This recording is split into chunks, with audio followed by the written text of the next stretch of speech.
Que tem um delayzinho. Agora foi. Oi?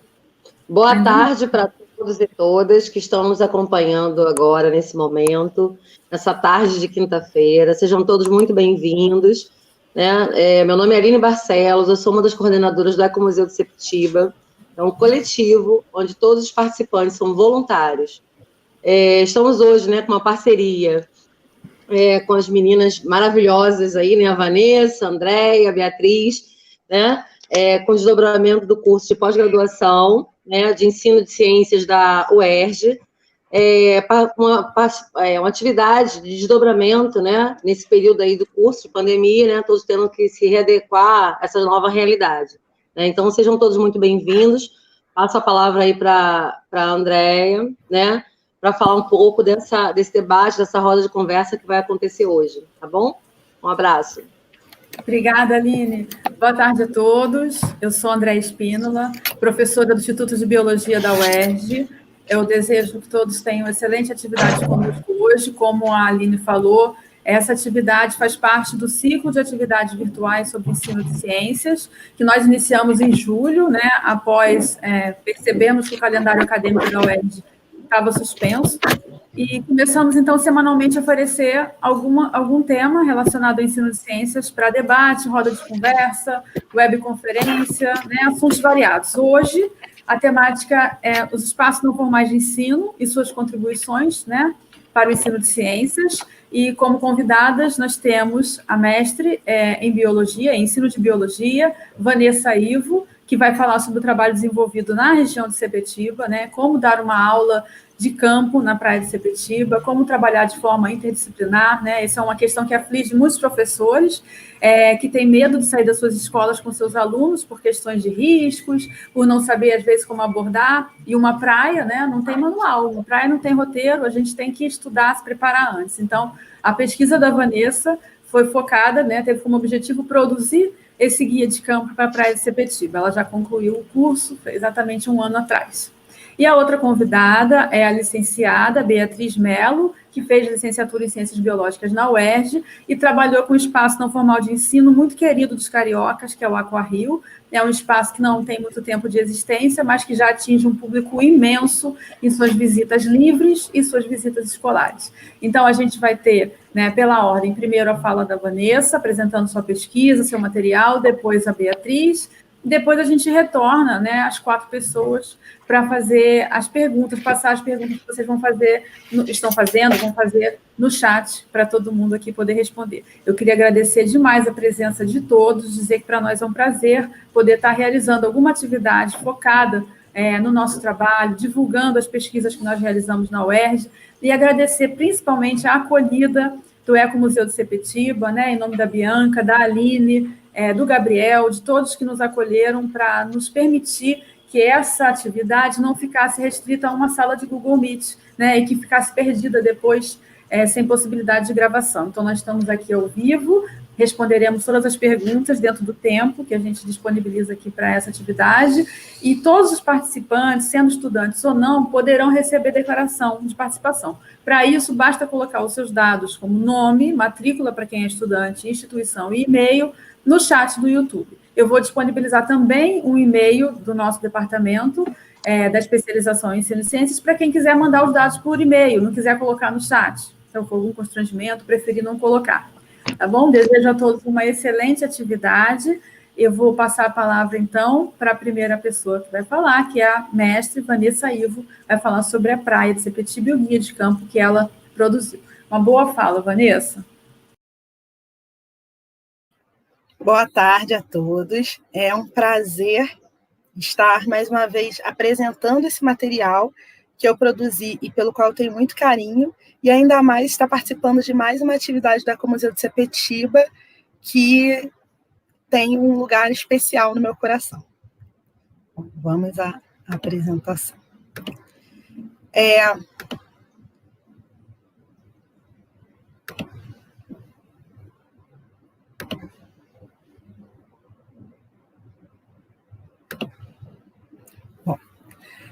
Meu trabalho se chama Um Olhar para o Entorno da Escola, Guia de Campo para o caminho do antigo Mole Imperial em Sepetiba.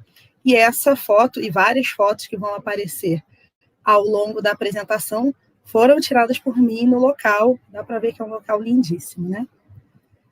Bom, antes de tudo eu quero me apresentar, mas apresentar a professora Vanessa, né? O meu lado profissional. Sou professora de Biologia e Ciências e na minha escola, na minha experiência, eu procuro me envolver com projetos chamados extracurriculares, com atividades fora da sala de aula, com projetos que busquem trazer um olhar interdisciplinar, um olhar mais afetivo para a vivência escolar. Então, aqui eu coloquei algumas fotos para apresentar esses momentos. Aqui é um projeto que eu realizei com umas amigas, convidando ex-alunos a ir à escola apresentar seus materiais, né, suas vivências, o que tem feito depois de formados. Aqui é uma visita com os meus alunos do ensino fundamental ao Museu da Vida. Aqui uma visita ao Jardim Botânico do Rio de Janeiro, que foi inclusive para uma atividade do mestrado, que eu vou falar mais adiante. Aqui embaixo é uma visita à Urca, e aqui uma visita ao Parque Nacional da Tijuca, guiados pela professora Andréia, num dia que choveu muito. Dá para ver pelo chão molhado, pela minha amiga com capa de chuva, que foi um dia de muita chuva mesmo, né, no meio da trilha. Aí mais adiante vocês vão entender por que eu estou destacando essa questão da chuva. Um pouco do meu percurso profissional. Eu fiz biologia na UFRJ, licenciatura, e durante a minha graduação eu me envolvi com espaços não formais. Eu fui mediadora do Espaço Ciência Viva. Isso daqui é a foto de uma atividade há bastante tempo, a foto tem até uma resolução um pouco mais antiga, e fui mediadora do projeto Ciência Móvel da Fiocruz.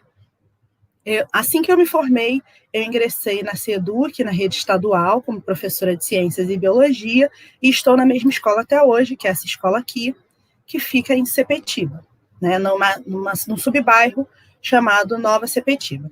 Mais tarde, eu ingressei na Prefeitura de Japeri e sou professora até hoje na Escola Municipal João 23. Depois de um tempo, né, de formada e estando na escola, eu senti o desejo da formação continuada. E nessa formação continuada, eu fiz alguns cursos que a própria CEDUC promovia e resolvi seguir adiante. Depois eu entrei para o PRD, que é o Programa de Residência Docente do Colégio Pedro II, que foi uma experiência encantadora, que é voltado para professores de escolas públicas, para aplicar a vivência dentro do Colégio Pedro II com os professores em suas escolas públicas.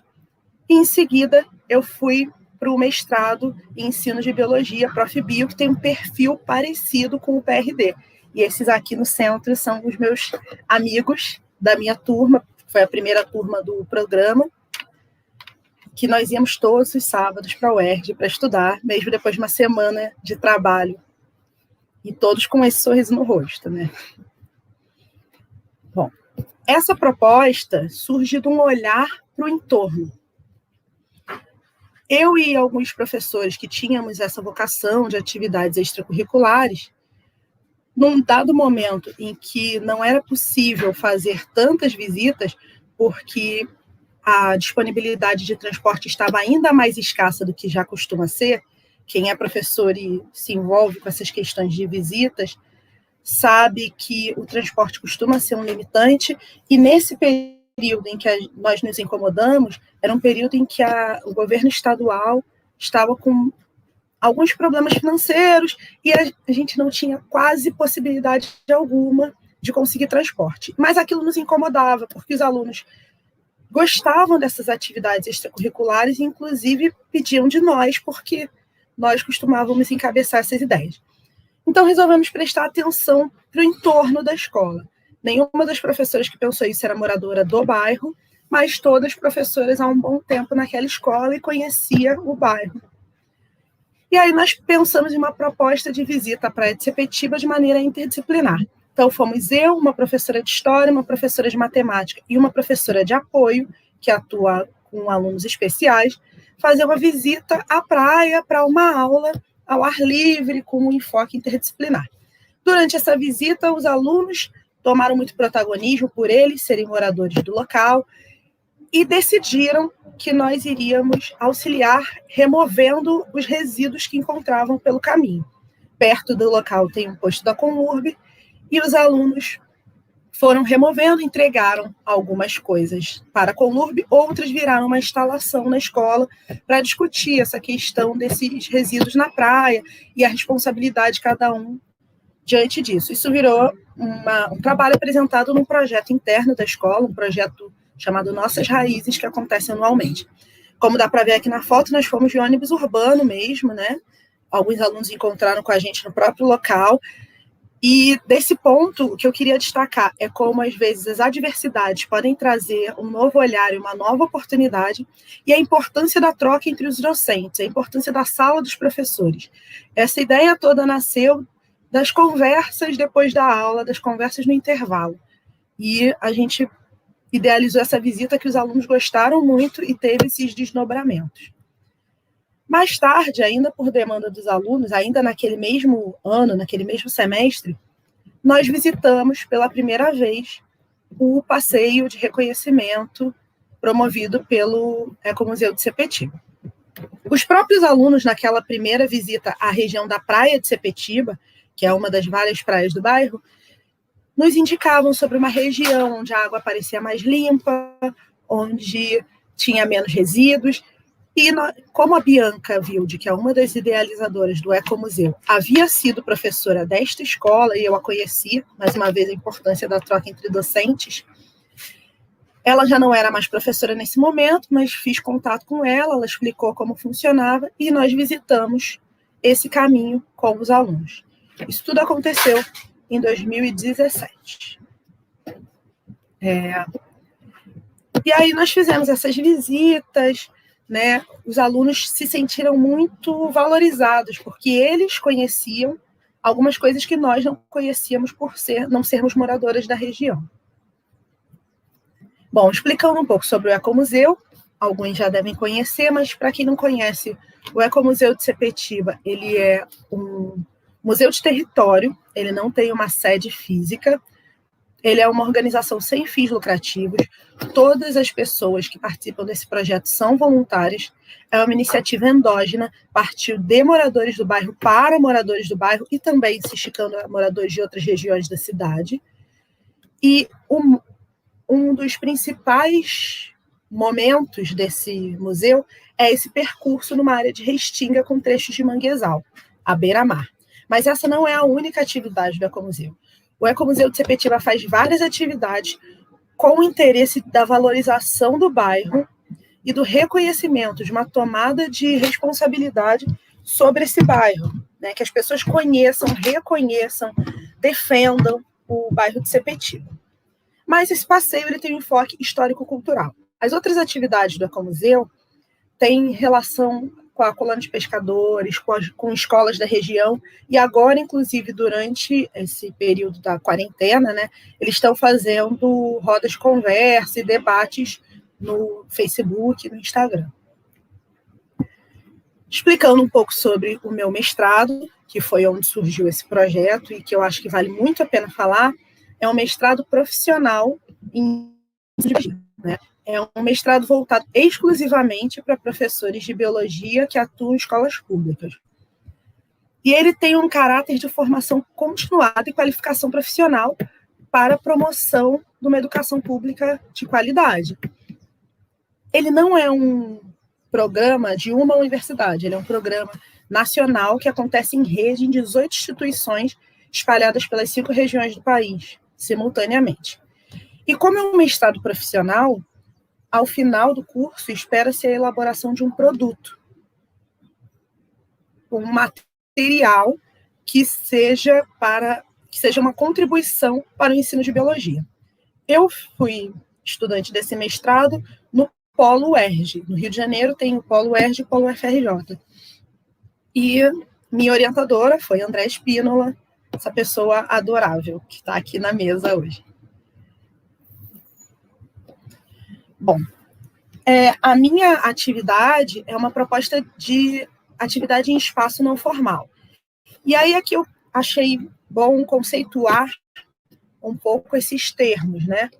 Então, os espaços para o ensino, os espaços escolares, os espaços voltados para o ensino escolar, podem ser divididos em dois tipos: espaços formais de ensino e espaços não formais. Os espaços formais foram pensados com o objetivo de abrigar a educação formal, ou seja, a escola.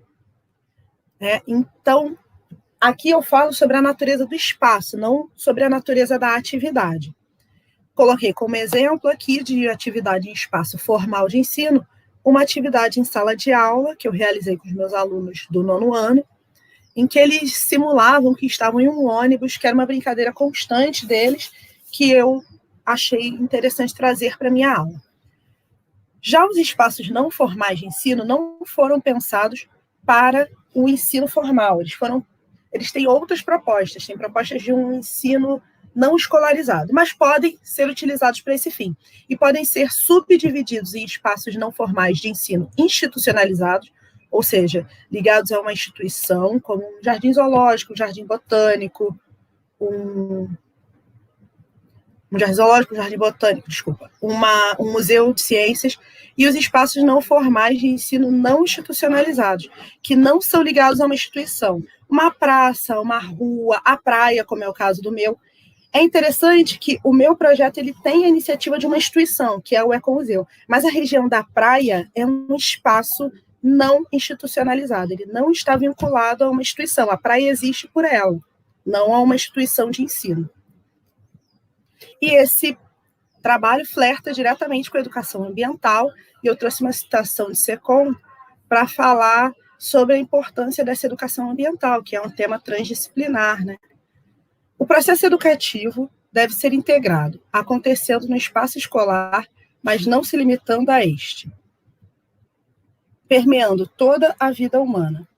Na perspectiva da formação de cidadãos, o indivíduo deve compreender sua responsabilidade social e buscar formas de contribuir para a transformação da sociedade. Isso está diretamente ligado com o que eu acredito, além de ser uma requisição do PCN, e com a proposta do Ecomuseu, que é essa tomada de responsabilidade sobre o seu lugar. Trabalhar com espaços não formais tem potencialidades e limites.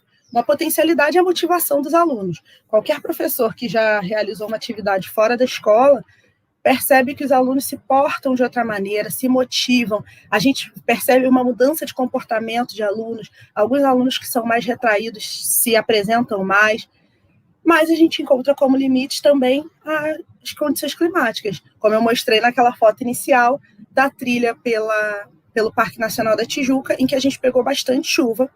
Nós questionamos nossos alunos se eles queriam interromper, e eles disseram que não, e nós terminamos a trilha debaixo de chuva. Não foi tão cômodo quanto num dia ensolarado, precisamos ter cuidado pela trilha. Ou seja, as condições climáticas não inviabilizam, mas precisam ser levadas em conta. É preciso estar atento a elas. Eu elaborei esse guia com o objetivo de oferecer informações sobre o local no âmbito de biologia. Afinal, ele é um produto do meu programa de mestrado que tem esse enfoque no ensino de biologia.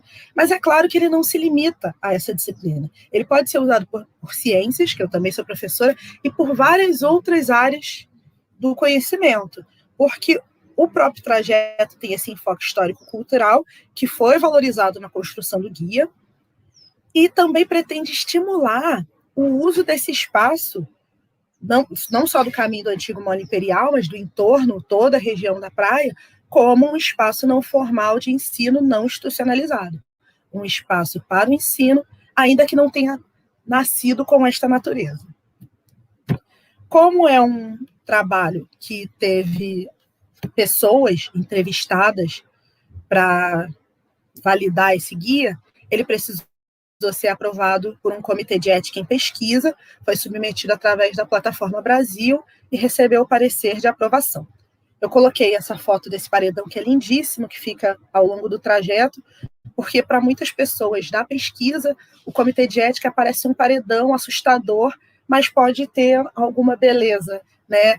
Faz com que a gente reflita sobre a forma de lidar com as pessoas, como eu acho esse paredão lindíssimo. Buscando referências, embasamento teórico para o meu trabalho, eu busquei trabalhos desenvolvidos na região e não encontrei muita coisa.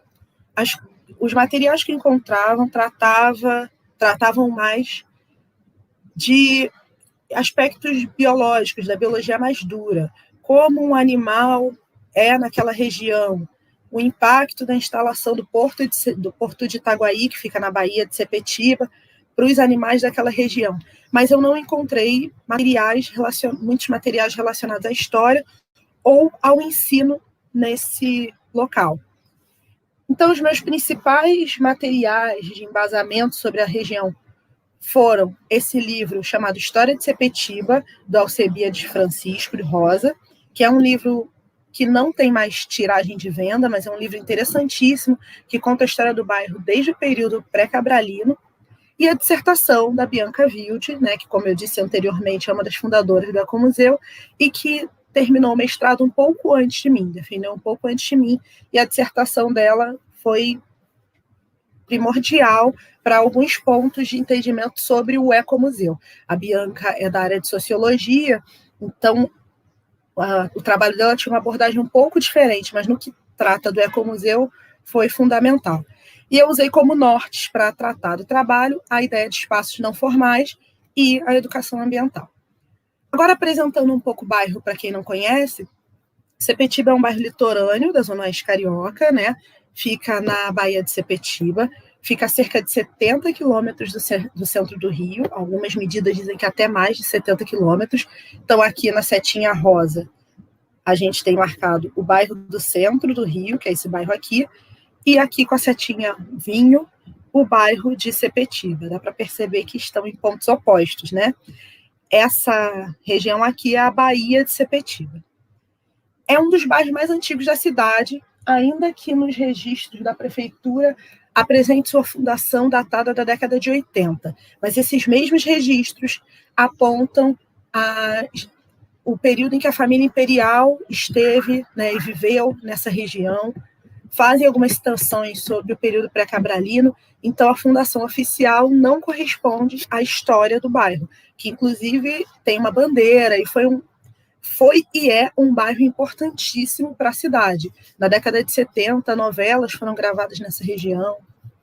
O coreto, que vai aparecer mais à frente, foi cenário do famoso discurso do Odorico Paraguaçu, da novela O Bem Amado. Aqui são algumas fotos do bairro, porque eu acho lindíssimo e acho que vale a pena compartilhar. E são alguns pontos marcantes para quem conhece o bairro. Aqui é possível ver a igreja de São Pedro e Santa Edviges, que é uma igreja tradicional. A festa de São Pedro é muito conhecida e é uma igreja que remonta a história do bairro, ela acompanha a história do bairro, que tem vocação pesqueira, por isso essa foto dos barcos, né? Isso tudo eu estou mostrando a região de uma das várias praias do bairro, é a praia central, vamos dizer, que é a chamada Praia de Sepetiba, mas tem outras praias no bairro. E esse daqui é o radar da Base Aérea de Santa Cruz, que agora é chamada ALA 12. É um radar da Força Aérea Brasileira, que é possível ser visto de vários pontos do bairro. Bom, agora eu fiz o recorte, né, de onde fica Sepetiba na cidade do Rio de Janeiro, que é importante ressaltar que fica na cidade, algumas pessoas acham que já é fora, mas é um bairro da cidade do Rio de Janeiro. O recorte do bairro de Sepetiba, a praia de Sepetiba e agora mais especificamente ao trajeto que está previsto no guia, que é baseado no trajeto proposto pelo passeio de reconhecimento do Ecomuseu de Sepetiba. Esse passeio, esse trajeto, ele tem como foco um mole de pedras que remonta ao período imperial, que é nas fotos mais adiante vai ser possível ver, mas são sobreposições de pedras e que fica nesse ponto final aqui. Então, o caminho inicia-se aqui, né? Esse mapa dá para ver aqui, nesse primeiro aqui onde está o play, e termina aqui, né?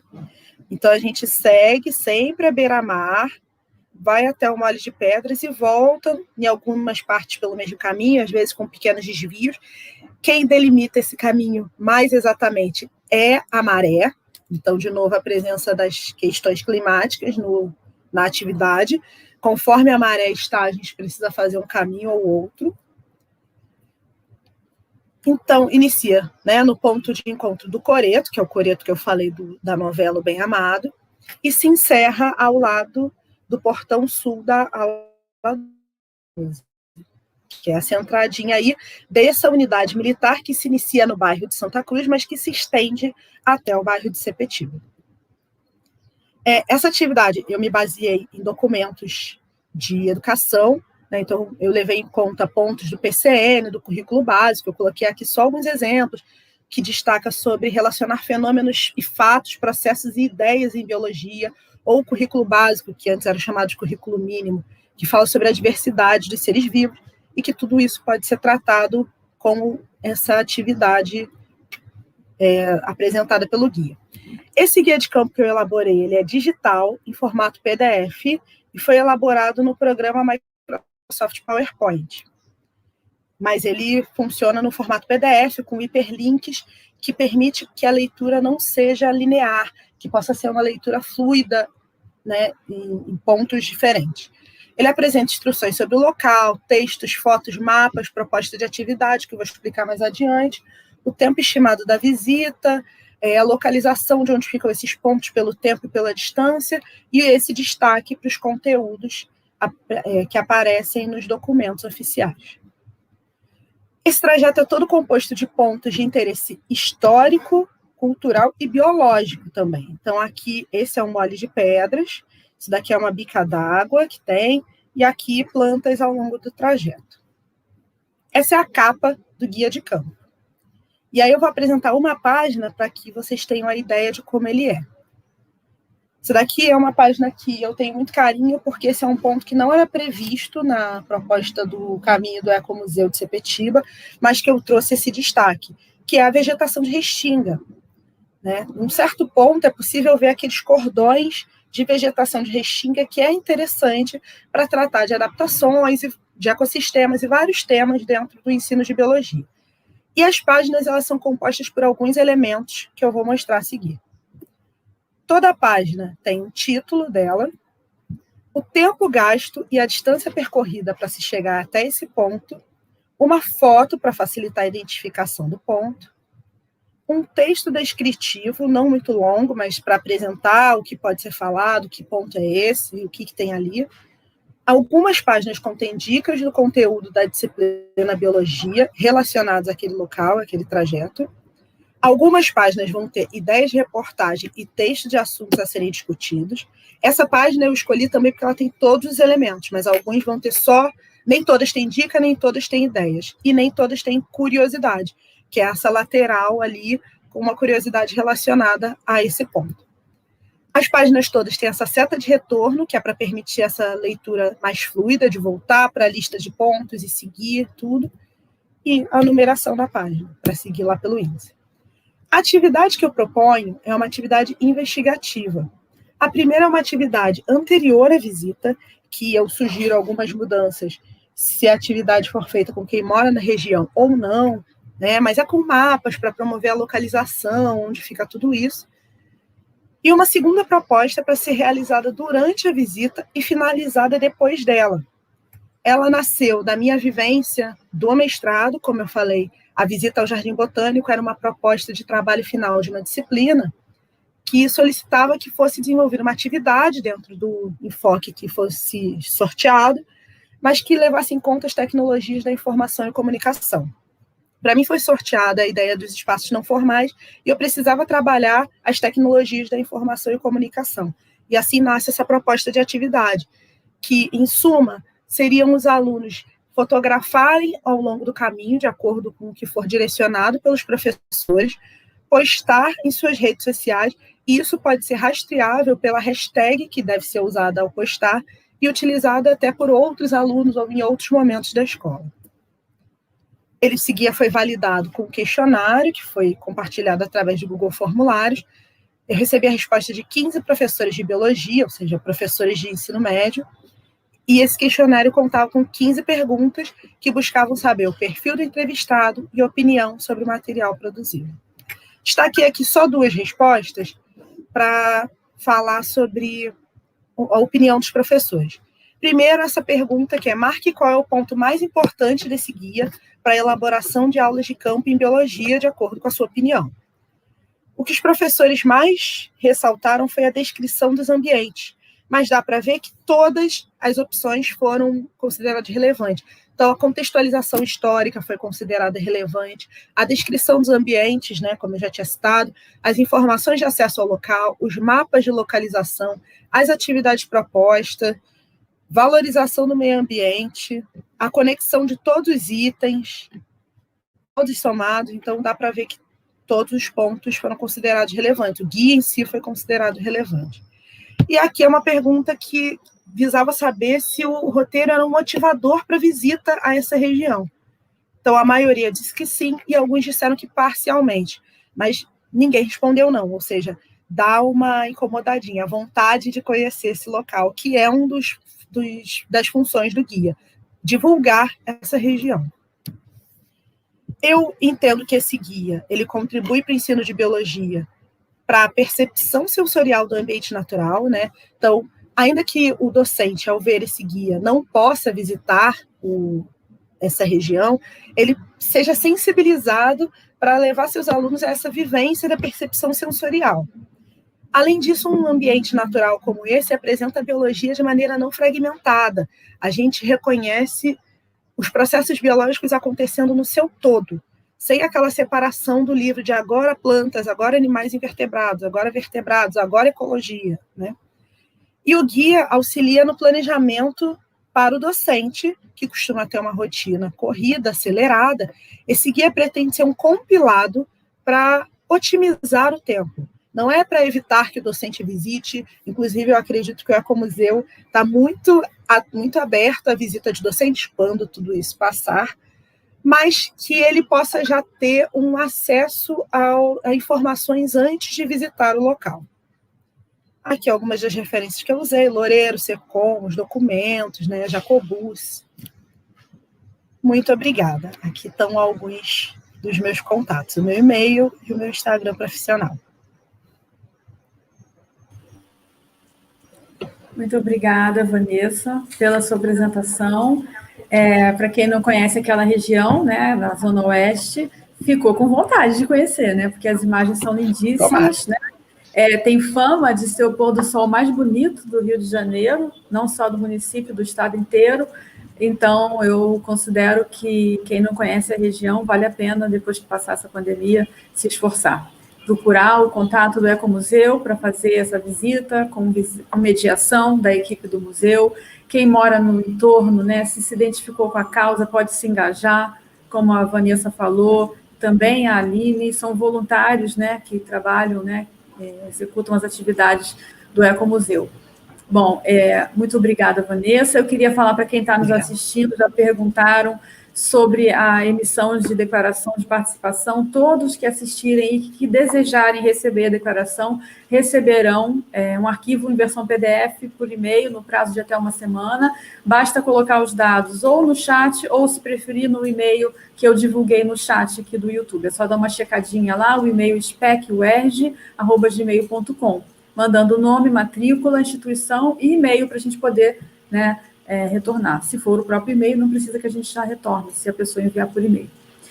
Eu queria falar para quem está assistindo, se está gostando do conteúdo, curte, por favor, né? E quem ainda não é inscrito no canal, se identificou, se gostou, se viu que o trabalho é um trabalho que vale a pena, faça sua inscrição, né, para aumentar, ampliar a divulgação do trabalho incrível que a equipe do Ecomuseu realiza. Então, eu vou agradecer mais uma vez a Vanessa. Temos perguntas já que vão ser passadas no final. Tá, e vou chamar, então, a Beatriz para fazer a sua apresentação, tá? Vanessa, muito obrigada. E aí a gente continue fazendo perguntas, tá? Beatriz, uma excelente apresentação. Obrigada. Bom, deixa eu ir colocando aqui para compartilhar a tela, só um minutinho.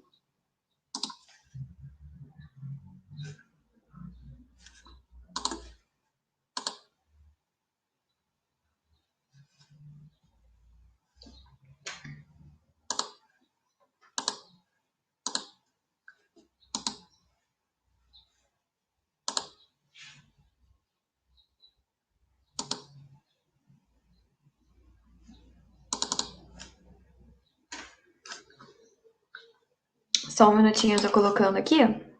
Aí a gente consegue compartilhar a tela.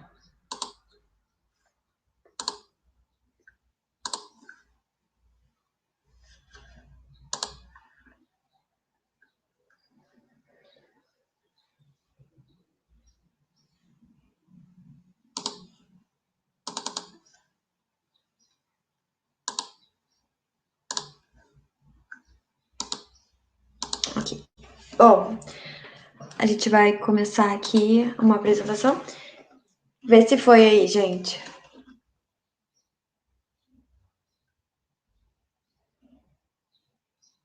Foi. Bom, boa tarde. Bom, primeiro eu queria agradecer ao convite da professora Andréia e também ao Ecomuseu e a quem está assistindo pelo interesse e pela disponibilidade de tempo. Hoje a gente vai falar um pouco sobre o meu trabalho que eu desenvolvi no Aquarrio no ano passado. Foi um trabalho de conclusão de curso, né, que eu fiz faculdade na UERJ, sou recém-licenciada em Ciências Biológicas. Então, como a Vanessa já falou um pouco, hoje a gente vai falar de espaços não formais de ensino. Mas antes disso, eu gostaria de fazer uma reflexão sobre as formas de educação. Bom, aqui eu trouxe para vocês uma referência de Goal, 2006. Ela trata a educação, ela diz que tem que ser um conceito amplo de educação, e ele pode ser dividido de 3 formas, como educação formal, informal e não formal. A educação formal é aquela que a gente já conhece, ela é previamente organizada, tem uma rotina específica, tem um agente educador que é o professor e ela acontece na escola. A educação informal é aquela que acontece no nosso dia a dia, varia muito com a socialização e com a cultura de cada povo. Quem educa é o outro, seja ele quem for. Bom, e a educação não formal, que é a que a gente vai tratar aqui hoje, é aquela que se aprende no mundo da vida. E ela não acontece no espaço da escola. Essa é a parte principal dela. Porém, ela é organizada e tem a intenção de educar. Quem educa é o outro. Então, agora a gente vai falar um pouco sobre os espaços não formais de ensino, onde pode acontecer essa educação não formal. Bom, Jacobucci fala que espaço não formal de ensino é todo espaço onde pode ocorrer uma prática educativa, seja ele museu, zoológico, praia, como a Vanessa trouxe. E esses espaços não formais de ensino, eles podem ser institucionalizados ou não institucionalizados, como a Vanessa também falou. E o legal dos nossos trabalhos é que eles se complementam, partindo do princípio que eu vou falar sobre um espaço que ele é institucionalizado. E a Vanessa retrata um espaço não institucionalizado, ou seja, espaço que não tem uma organização e espaço que tem uma organização. Figueiredo também traz um pensamento muito forte sobre espaços não formais de ensino. Eles são locais alternativos, não sendo especificamente o ambiente escolar, e não tendo toda a funcionalidade e formalidade do espaço não formal de ensino. Porém, são instrumentos capazes de estimular a construção do conhecimento.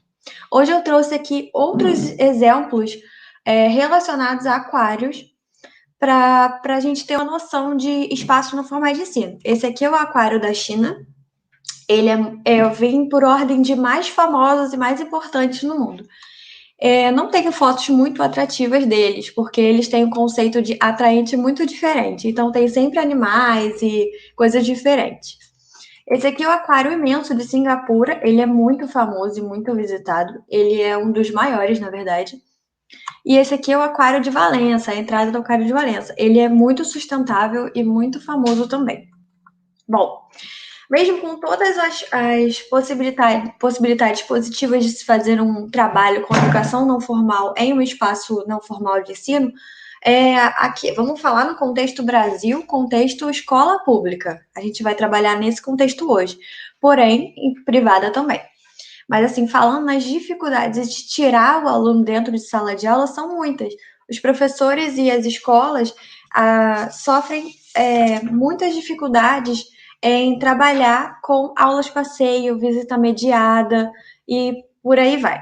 Essas barreiras são a falta de material de apoio, que é muito retratado pelos profissionais, a baixa renda escolar, mas assim, destinadas a passeios e visitas escolares, a falta de disponibilidade de tempo dos docentes.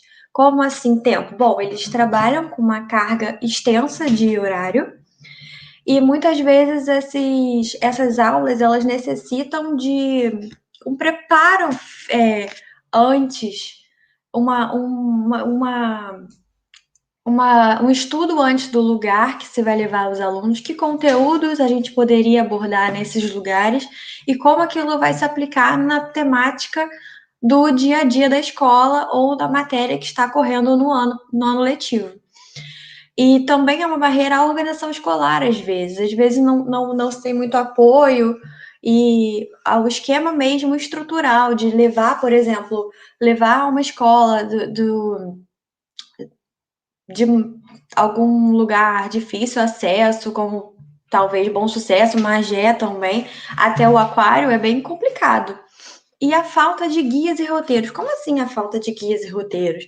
Bom, a falta de, vamos dizer, livros sobre os espaços não formais, dizendo o que contém naquele espaço, o que poderia ser abordado naquele espaço, ou só um esqueminha tático de como é aquele lugar e como que eu posso levar aqueles alunos para lá.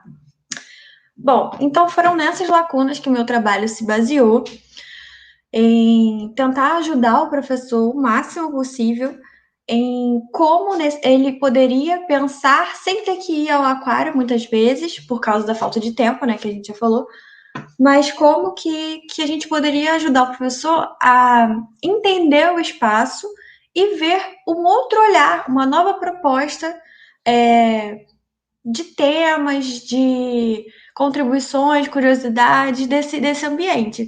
O ambiente escolhido foi o Aquário do Rio, mas o interessante dessa motivação, dessa idealização, foi o modo como aconteceu, porque eu não era muito chegada à educação, ao lado da educação.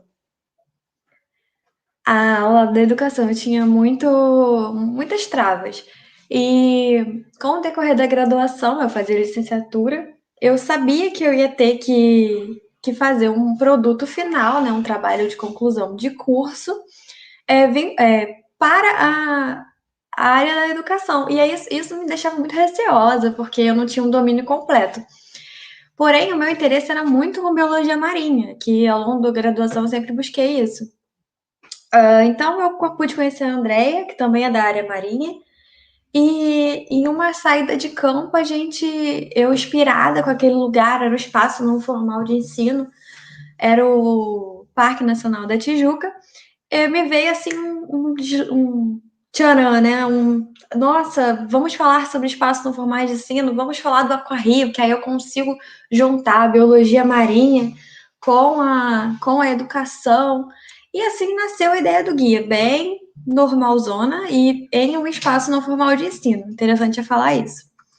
Bom, então agora falando um pouco do Aquarrio como um espaço não formal de ensino. O aquário ele teve a sua construção em 2016, em outubro.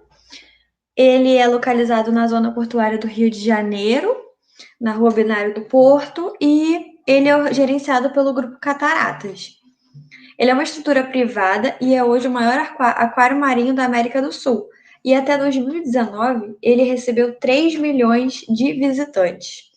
Ele foi construído assistindo os critérios das instituições internacionais, como a UASA, Organização Mundial de Zoológicos e Aquários, e a ASAB, Associação de Zoológicos e Aquários do Brasil. O aquário ele é o primeiro aquário sustentável e ele tem basicamente 4 milhões de litros de água. Bom, o aquário ele tem um tripé e uma justificativa. O tripé do aquário se baseia na educação, conservação e pesquisa.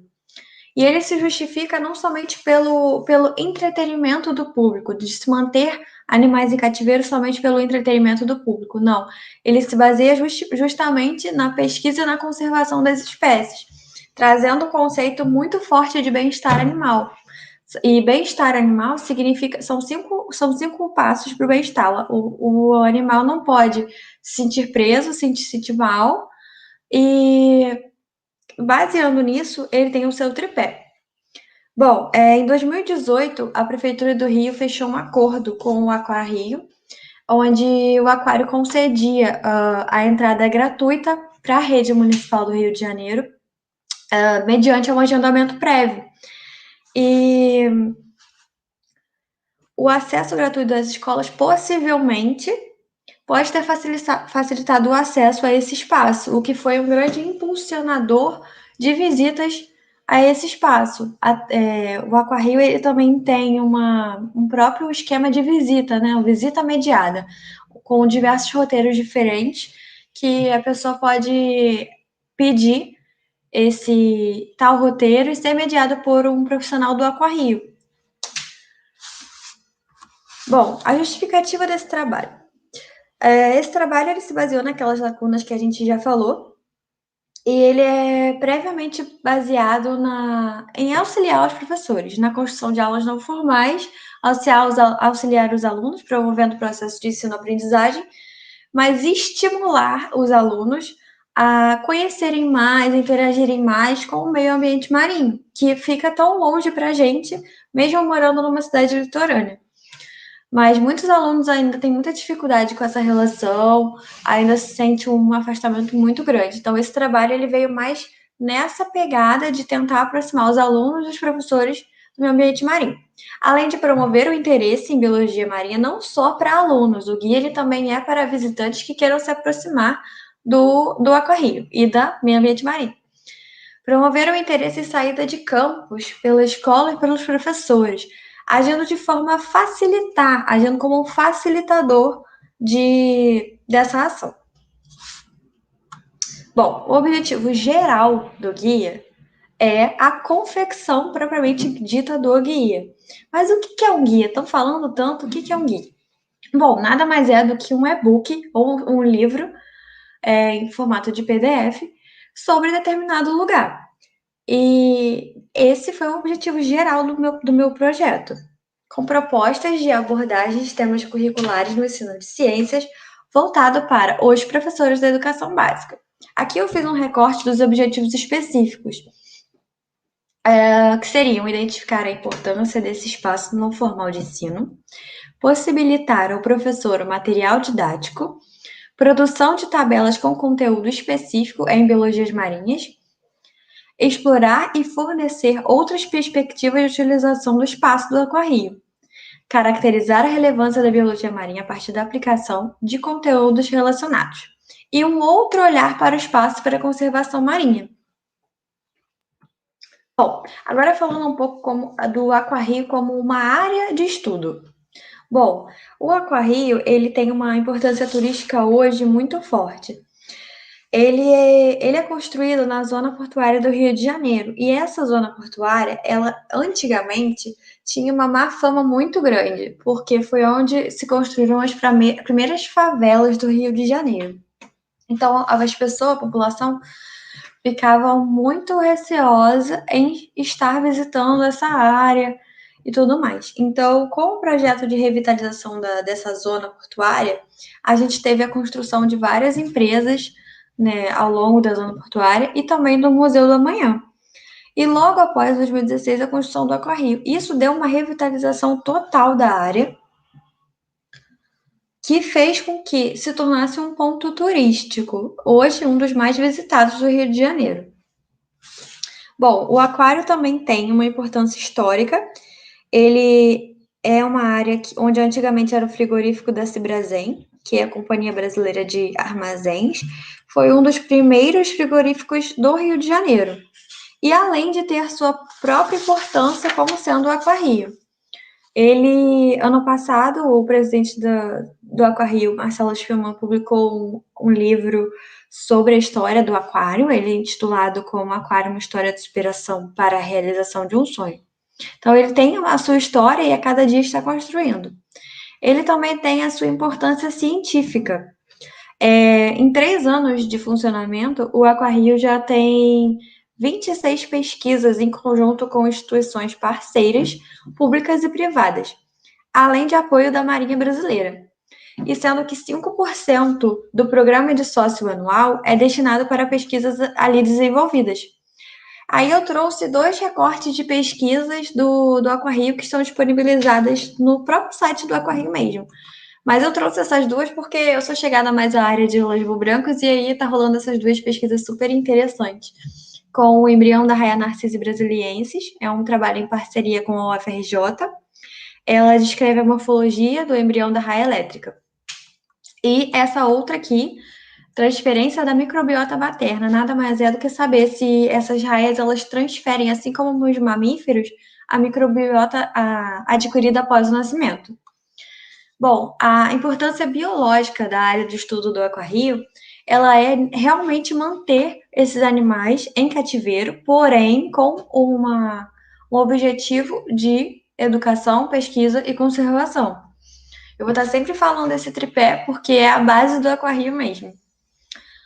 E a importância biológica de se manter esses animais em cativeiro é o estudo dessas espécies, mas também o estudo para planos de manejo de espécies que estariam em extinção, e com essas espécies em cativeiro, a gente poderia estar utilizando essas metodologias. Bom, o Aquarrio ele também tem certificação e reconhecimento. Ele, em 3 anos de funcionamento, ele foi reconhecido internacionalmente como sendo um aquário sustentável, um dos primeiros. E foi o primeiro a ganhar a certificação de bem-estar animal, além de ter o maior projeto de energia solar do Brasil, que são aqueles painéis solares que eles colocaram no ano passado. E receberam, e vivem recebendo ainda, até hoje recebem várias certificações, o Friends of the Sea, Amigos do Mar, organizado pela OMS. Bom, e também tem a importância na conservação. O estudo em cativeiro permite o manejo desses animais, fortalecendo linhas de pesquisa, construção de planos de manejo, como eu já falei, e funcionar como um estoque de animais, também pode ser usado desse jeito. Bom, nessa metodologia desse trabalho, durante todo o trabalho foi feito várias buscas pelo Google Acadêmico e pelo site da MEC, BNCC e Prefeitura do Rio, com o intuito de reunir temas curriculares relacionados à biologia marinha, animais marinhos, todo esse ecossistema. As palavras-chave utilizadas, aqui eu fiz um recorte, claro, porque foram inúmeras palavras pesquisadas. Foram visita mediada, aula passeio, guia de visitação, espaço não formal, aquário, entre outras. Bom, a metodologia desse trabalho é um pouco extensa. Ela se deu primeiro com o contato inicial, né, com o Aquarrio e com a aprovação do aquário. Bom, em 2018 a gente se reuniu, eu e minha orientadora Andréia, com o setor de educação do Aquarrio e a gente mostrou como seria a ideia do projeto e tudo mais. Em 2019 a gente recebeu a aprovação do aquário mediante agendamento prévio, né, tudo bonitinho, e a gente iniciou as visitas. A gente conseguiu um acesso gratuito e a gente pôde acompanhar diferentes visitas mediadas em diferentes horários e com diferentes profissionais. Isso permitiu o acesso de graça como pesquisadora, nos dias e horários previamente marcados. Bom, e aí a gente teve as etapas de metodologia. Primeiro, a primeira etapa é a coleta e o levantamento de dados. Foram realizadas 15 visitas no espaço de 3 meses do ano de 2019, segundo semestre, com acompanhamento de visitas escolares, acompanhamento de bastidor, do backstage, a rotina do setor de educação, a rotina dos animais, a rotina de manejo, ou seja, tudo estruturalmente a gente pode estar visitando e conhecendo com o intuito de anotar tudo, registrar. Onde tudo foi devidamente anotado em um diário de bordo. A segunda etapa desse trabalho foi a varredura e a seleção de dados. Com esse diário de bordo, a gente pôde selecionar as informações que seriam relevantes para o trabalho e adaptar uma dinâmica e uma metodologia didática para quem pudesse ler e entender. A terceira etapa foi a digitação e a construção e a organização do guia no Word, ou seja, após essa varredura, a gente selecionou da melhor forma possível o guia no Word a fim de ficar didático, como uma coisa bem diferente e única. A quarta etapa foi o design no guia, que foi humildemente feito por mim no PowerPoint no Office 365. Foi a última parte, eu consegui terminar agora durante essa quarentena, que foi a mais trabalhosa. Bom, aí, respeitando e dando continuidade aos objetivos específicos, eu construí 3 tabelas que levantavam assuntos referentes à temática biologia marinha nos documentos oficiais. E aqui eu trouxe um exemplo, que é o da Prefeitura do Rio de Janeiro. Então, para eu poder aplicar novas metodologias no guia, eu consultei essas 3 tabelas que eu fiz, sabendo exatamente quais temáticas eu poderia estar abordando dos documentos oficiais. Então, meu trabalho foi todo baseado nos documentos oficiais, em quais temáticas eu poderia colocar em determinada área, em determinado recinto do espaço. Então, aqui eu tenho um exemplo. Eu trouxe a Sharon, esse tubarão lixa aqui. Então, a gente poderia, né, no aquário da Sharon, a gente poderia abordar qual assunto com o professor? Vamos imaginar. A gente poderia reconhecer, se fosse um primeiro ano, do município, reconhecer as diferenças externas entre esses animais. Seria uma temática que eu poderia abordar com esses alunos. E assim foi feito todo o guia, com propostas em cima das temáticas. Bom, e aqui a gente tem o resultado da pesquisa, que foi o guia de visitação do Aquarrio. Essa capa é meu xodó, foi feita recentemente. E o guia ele tem 127 páginas, paginadas, aqui não dá para ver, mas no próximo slide dá para ver, com um símbolozinho, um peixinho. E esse guia, ele tem um sumário, ele tem também um glossário para visitantes que podem não saber o significado de algumas palavras no conceito de biologia, e tem as regras do próprio aquário, e tem orientações também de como conseguir os ingressos, como é feito essa venda de ingressos, as gratuidades, também está tudo explicadinho. Ele tem uma apresentação bem básica sobre o aquário e como ele foi criado, os seus objetivos e tal. E ele tem a descrição de 32 recintos e áreas que foram baseadas no circuito de visitação do próprio aquário. E ele contém mais de 150 ilustrações retiradas das redes sociais do Aquarrio. Todas ou são fotos minhas ou são fotos do Aquarrio. Bom, aqui eu trouxe uma das páginas do Aquarrio. Esses peixinhos são as donzelas, por isso que esse recinto é chamado de donzela. E aqui eu trouxe para vocês verem um pouco da padronização desse guia. Aqui está o peixinho, ó, que eu mostrei para vocês, não sei se vocês conseguem ver o cursor. Então, a gente vai falar um pouco da padronização desse guia. Para ele ficar mais didático e mais fácil a leitura, a gente fez uma padronização. Então, sempre vai ter um título da área ou do recinto. Do lado, vai ser sempre uma estimativa de permanência nesse recinto. Ao lado, uma foto ilustrativa, minha ou do aquário, com uma legenda de qual animal está ali. E ao lado sempre vai ter um textozinho informativo. Nessa página, esse texto está um pouco pequeno, mas eu escolhi essa página por ter todas as recomendações. Aí sempre vai ter um textinho informativo sobre o que tem na área do recinto. E logo abaixo a gente tem as tabelas com os animais, né, os moradores do aquário. Então, aqui nesse exemplo, a gente tem o Blue Devil, que é uma das espécies dessa donzela. Aí tem a descrição do nome comum, a descrição do nome em inglês, a descrição da espécie. Então, todas as páginas têm essa conformação, essa padronização.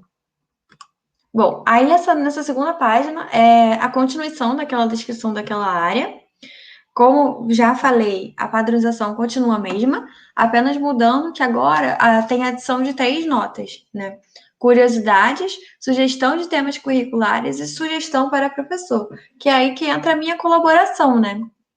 Aqui, então, todas essas notas foram embasadas em mascotes, né? Para ficar mais didático para o leitor, não ficar uma leitura muito cansada.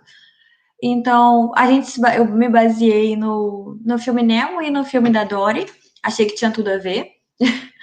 E aí, para curiosidades, em todo o guia, a curiosidade vai ter como mascote a Dory, o sugestão de temas curriculares vai ter o Hank e o sugestão para o professor vai ter o esguicho.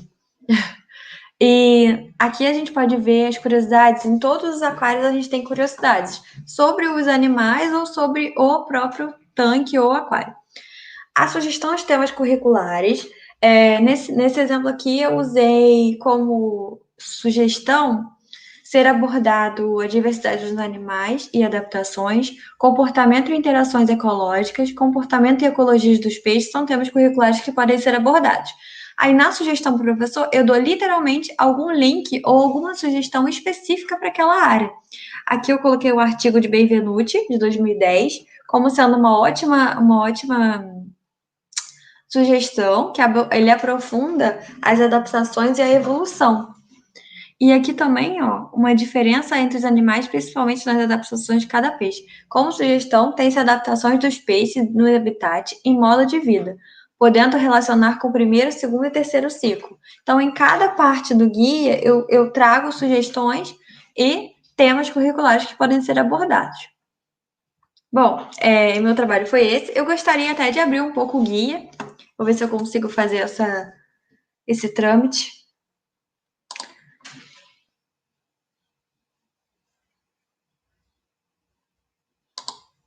Deixa eu ver se eu consigo trazer o guia para vocês terem em mente. Aqui. Consigo sim. Vou abrir para vocês verem.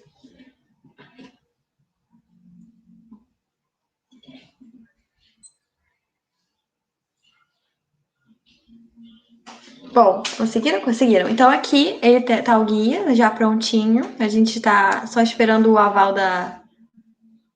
Aqui, ó. Apresentação.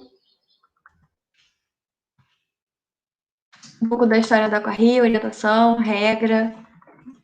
E aqui a gente começa o circuito de visitação. A gente vai pular para uma parte que eu tenho preferência, só para vocês terem rapidinho uma ideia aqui de como ficou. Aqui.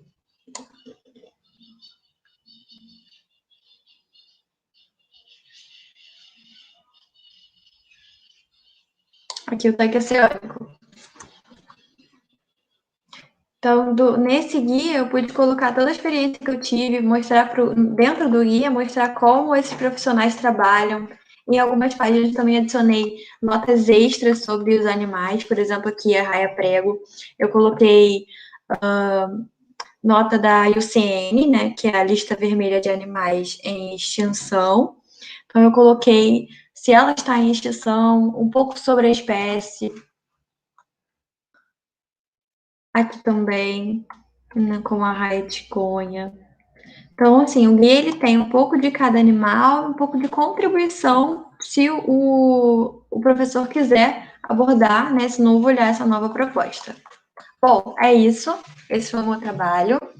Agradeço a quem estiver aí assistindo e divulgar sempre que possível esse trabalho tão bonitinho. Obrigada. Obrigada, Beatriz, pela sua excelente apresentação.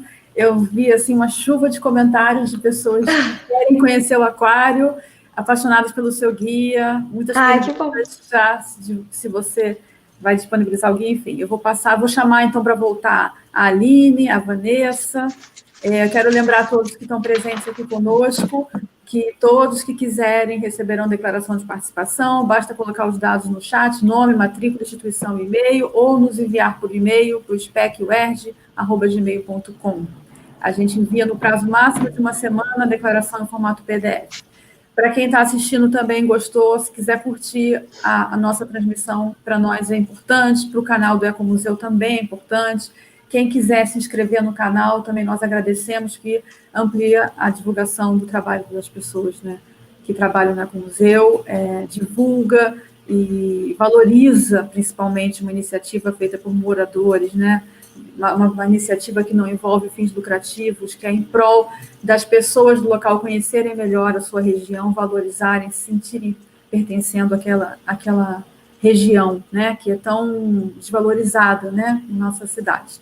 Então, eu queria agradecer a presença de todos e vamos passar as perguntas agora, tá? Eu tenho várias perguntas, algumas para a Vanessa, algumas para a Beatriz.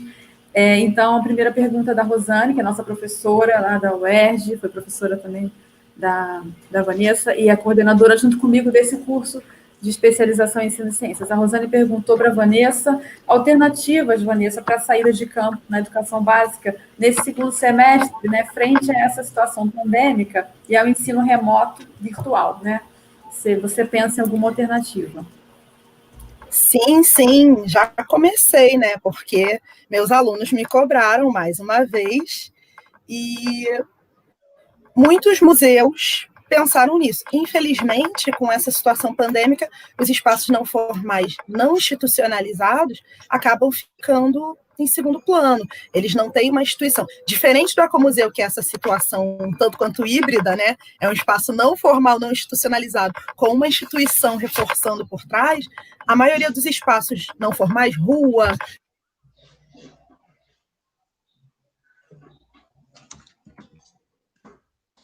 Te deu uma falhada no áudio, Vanessa, deu uma falhada no seu áudio. O microfone. Eu esbarrei no microfone. Eu esbarrei. Os museus têm oferecido visitas virtuais, eu, inclusive, já estou visitando vários lugares com os meus alunos. O Museu de Astronomia ofereceu uma visita à Lua, que ficou lindíssima. Tem inúmeras possibilidades, e a última que eu achei agora interessantíssima é o TikTok, que é essa nova rede social muito própria, que tem vídeos curtos de 15 segundos, que tem oferecido vídeos curtos apresentando um trechinho de um museu e estão com lives. A semana passada foi semana dos museus no TikTok, e a cada dia da semana um museu fazia live apresentando seu repertório. Então, assim, acho que está todo mundo agoniado com isso e tentando soluções. Infelizmente, a gente ainda não tem um canal que reúna todas essas informações. Acaba sendo procurar nas redes sociais. Mas se, por um lado, a gente tem esse ponto negativo de não ter um ponto de reunião, tem aí redes sociais com os algoritmos que vão indicando tudo. Então, eu comecei. Sim, ok. No final falhou um pouquinho, mas a Vanessa falou sobre os algoritmos, né? A gente vai pesquisando coisas no YouTube ou em qualquer rede, tentando na internet, aquilo que você pesquisa começa a aparecer para você, né? Então, acaba que você vai conhecendo coisas que você nem pesquisou, e acaba sendo a parte boa do algoritmo, digamos assim, né? Bom, outras colocações ou perguntas. A Juliana. Andréia, Oi. eu gostaria de falar, a Vanessa não está ainda sabendo, mas nós estamos conversando, né? Com relação à questão dos museus, nós temos participado, né, das agendas aí que nós temos, né, junto aos outros ecomuseus, a outros museus também, pensando nessas propostas, né? Tem acontecido reuniões, né, a respeito disso, para pensar nessas possibilidades. Existe a questão dos tour virtual, né? Que muitos museus aí estão adotando esse sistema. E vem aí a Primavera de Museus, que é uma atividade que faz parte da agenda também do Ecomuseu de Sepetiba, e nós pensamos, aí já tínhamos pensado logo no início da pandemia, né, com a questão da nossa principal atividade, que é o passeio de reconhecimento. A Vanessa fez o guia. E aí ficaria inviável, né, a questão de poder estar fazendo o passeio. Então, nós pensamos em fazer, de repente, realmente esse tour virtual, fazendo as imagens, né, e tudo mais.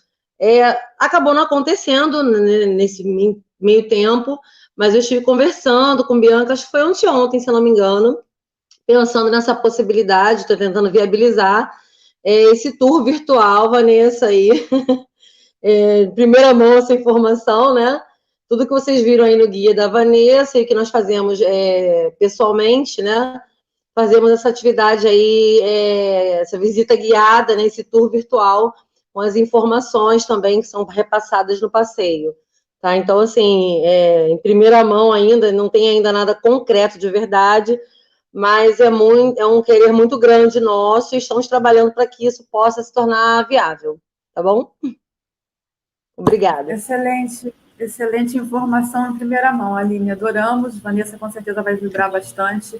E as pessoas que estão assistindo aqui, que algumas já até se colocaram que querem conhecer, né, que querem ir a esse espaço, querem conhecer as belezas que a Vanessa retratou, elas vão poder fazer isso virtualmente por enquanto. Já é uma ótima perspectiva, né? Muito bom. Continuando aqui, a Juliana, ela comentou que passou a infância em Sepetiba, na casa da avó, uma coisa boa, né? Na casa da avó em Sepetiba. E na época ela entrava no mar, né? Então ela pergunta será que a região tem solução, né? Ela quis dizer assim, para as praias que estão poluídas, que não é uma questão generalizada, né? A Vanessa pode falar melhor sobre isso, porque tem áreas lá que a qualidade da água está muito boa. Aquela região ela é muito desigual de impacto ambiental, né? A Aline, apesar de não ser da área de biologia, por fazer o caminho, já percebeu isso. Tem vezes que a gente faz o passeio e a água está transparente, eles já encontraram golfinhos mais de uma vez, e tem dia que a água está completamente escura e a gente não consegue ver nada. Essa região teve um impacto enorme do Porto de Itaguaí, de alguns pontos do caminho. Quando a gente passa, a gente consegue ver o porto, né? Ele está bem de frente para esse caminho que a gente faz. E, na verdade, antes de resolver o que está, a gente precisa interromper esse lançamento de dejetos em geral, né? Tem esgoto doméstico também, que é oficialmente lançado para lá, mas tem também todo esse impacto do Porto de Itaguaí.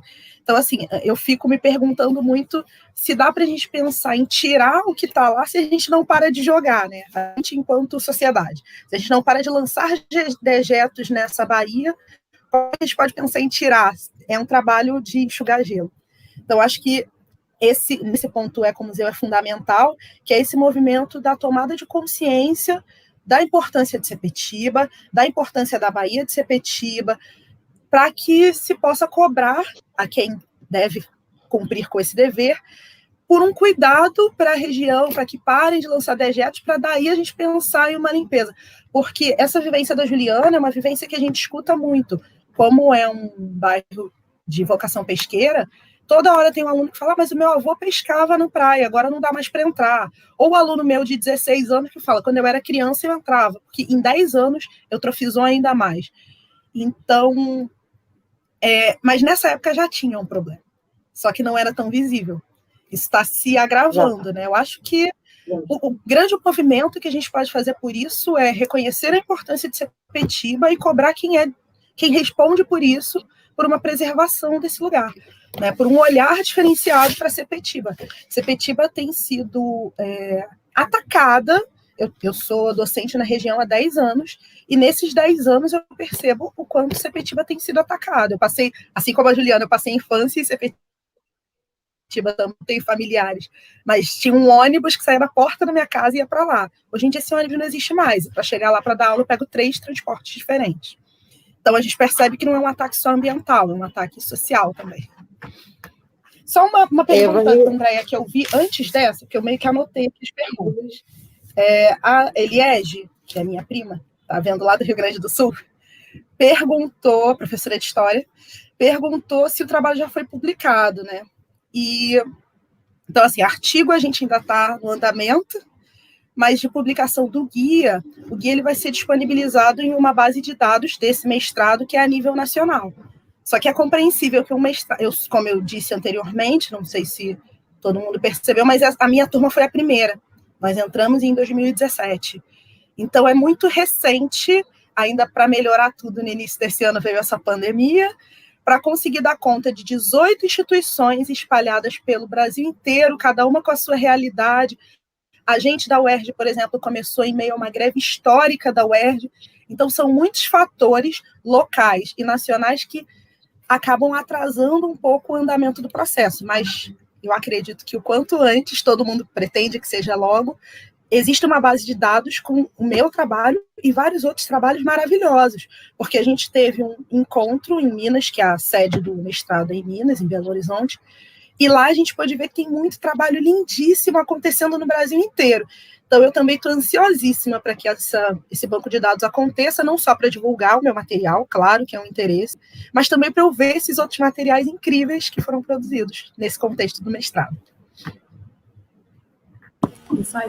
Gente, para quem não está acostumado, mestrados profissionais, né, que às vezes sofrem um preconceito muito grande da área acadêmica, eles diferem do mestrado acadêmico, porque o aluno, além de fazer a sua pesquisa, que envolve todas as etapas de qualquer pesquisa, ele envolve a exigência de desenvolvimento de um produto, que o aluno tem que pensar, desenvolver, aplicar, validar com os seus pares e analisar todos os dados. Então, o trabalho de um aluno de mestrado profissional é imenso ao longo desses únicos 2 anos, ou 2 anos e meio de percurso, né? Então, dá muito trabalho ter a versão final desse produto e colocar esse produto num depositório, num portal, numa plataforma para todo mundo, né? Aquela questão da versão final, muitos produtos precisam de design, né? Normalmente, nós não temos profissionais da área trabalhando junto conosco, infelizmente. Então, o aluno tem que se virar, como a Beatriz aí no trabalho dela mostrou, por exemplo, como ela conseguiu lutar para fazer essa versão final do guia, né? Que ficou extremamente bonito, diferente. E ela não é profissional da área de design, trabalhar com essas artes. Então,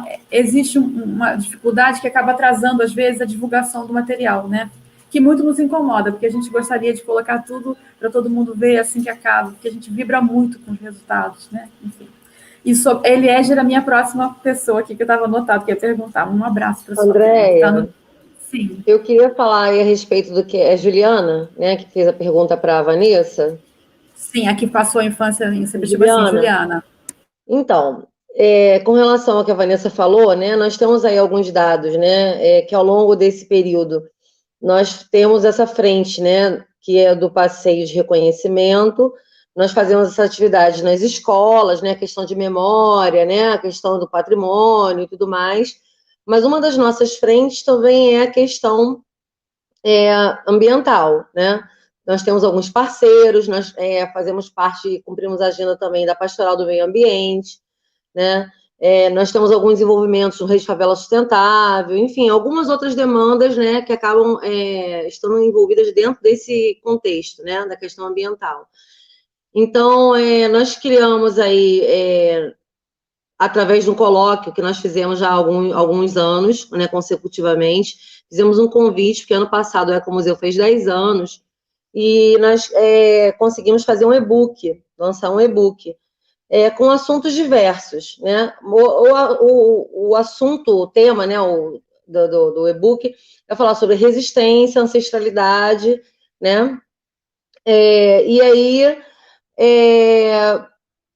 teve essa situação de que algumas das pessoas que participaram, né, com alguns artigos, falaram sobre a questão, permearam a questão do racismo ambiental, que é uma coisa muito importante, né, que tem a ver com tudo isso que a Vanessa falou, né, a questão da segregação, e tudo, né, de todas as formas, né, que o bairro de Sepetiba sofre, os moradores também, né, e aí tem a ver com a questão da Baía de Sepetiba. E como um outro produto, tem o filme, que é um curta-metragem, em parceria com a Giasur, que o Clementino Júnior, né, viabilizou, né, chamado Bahia, tá, o nome do filme.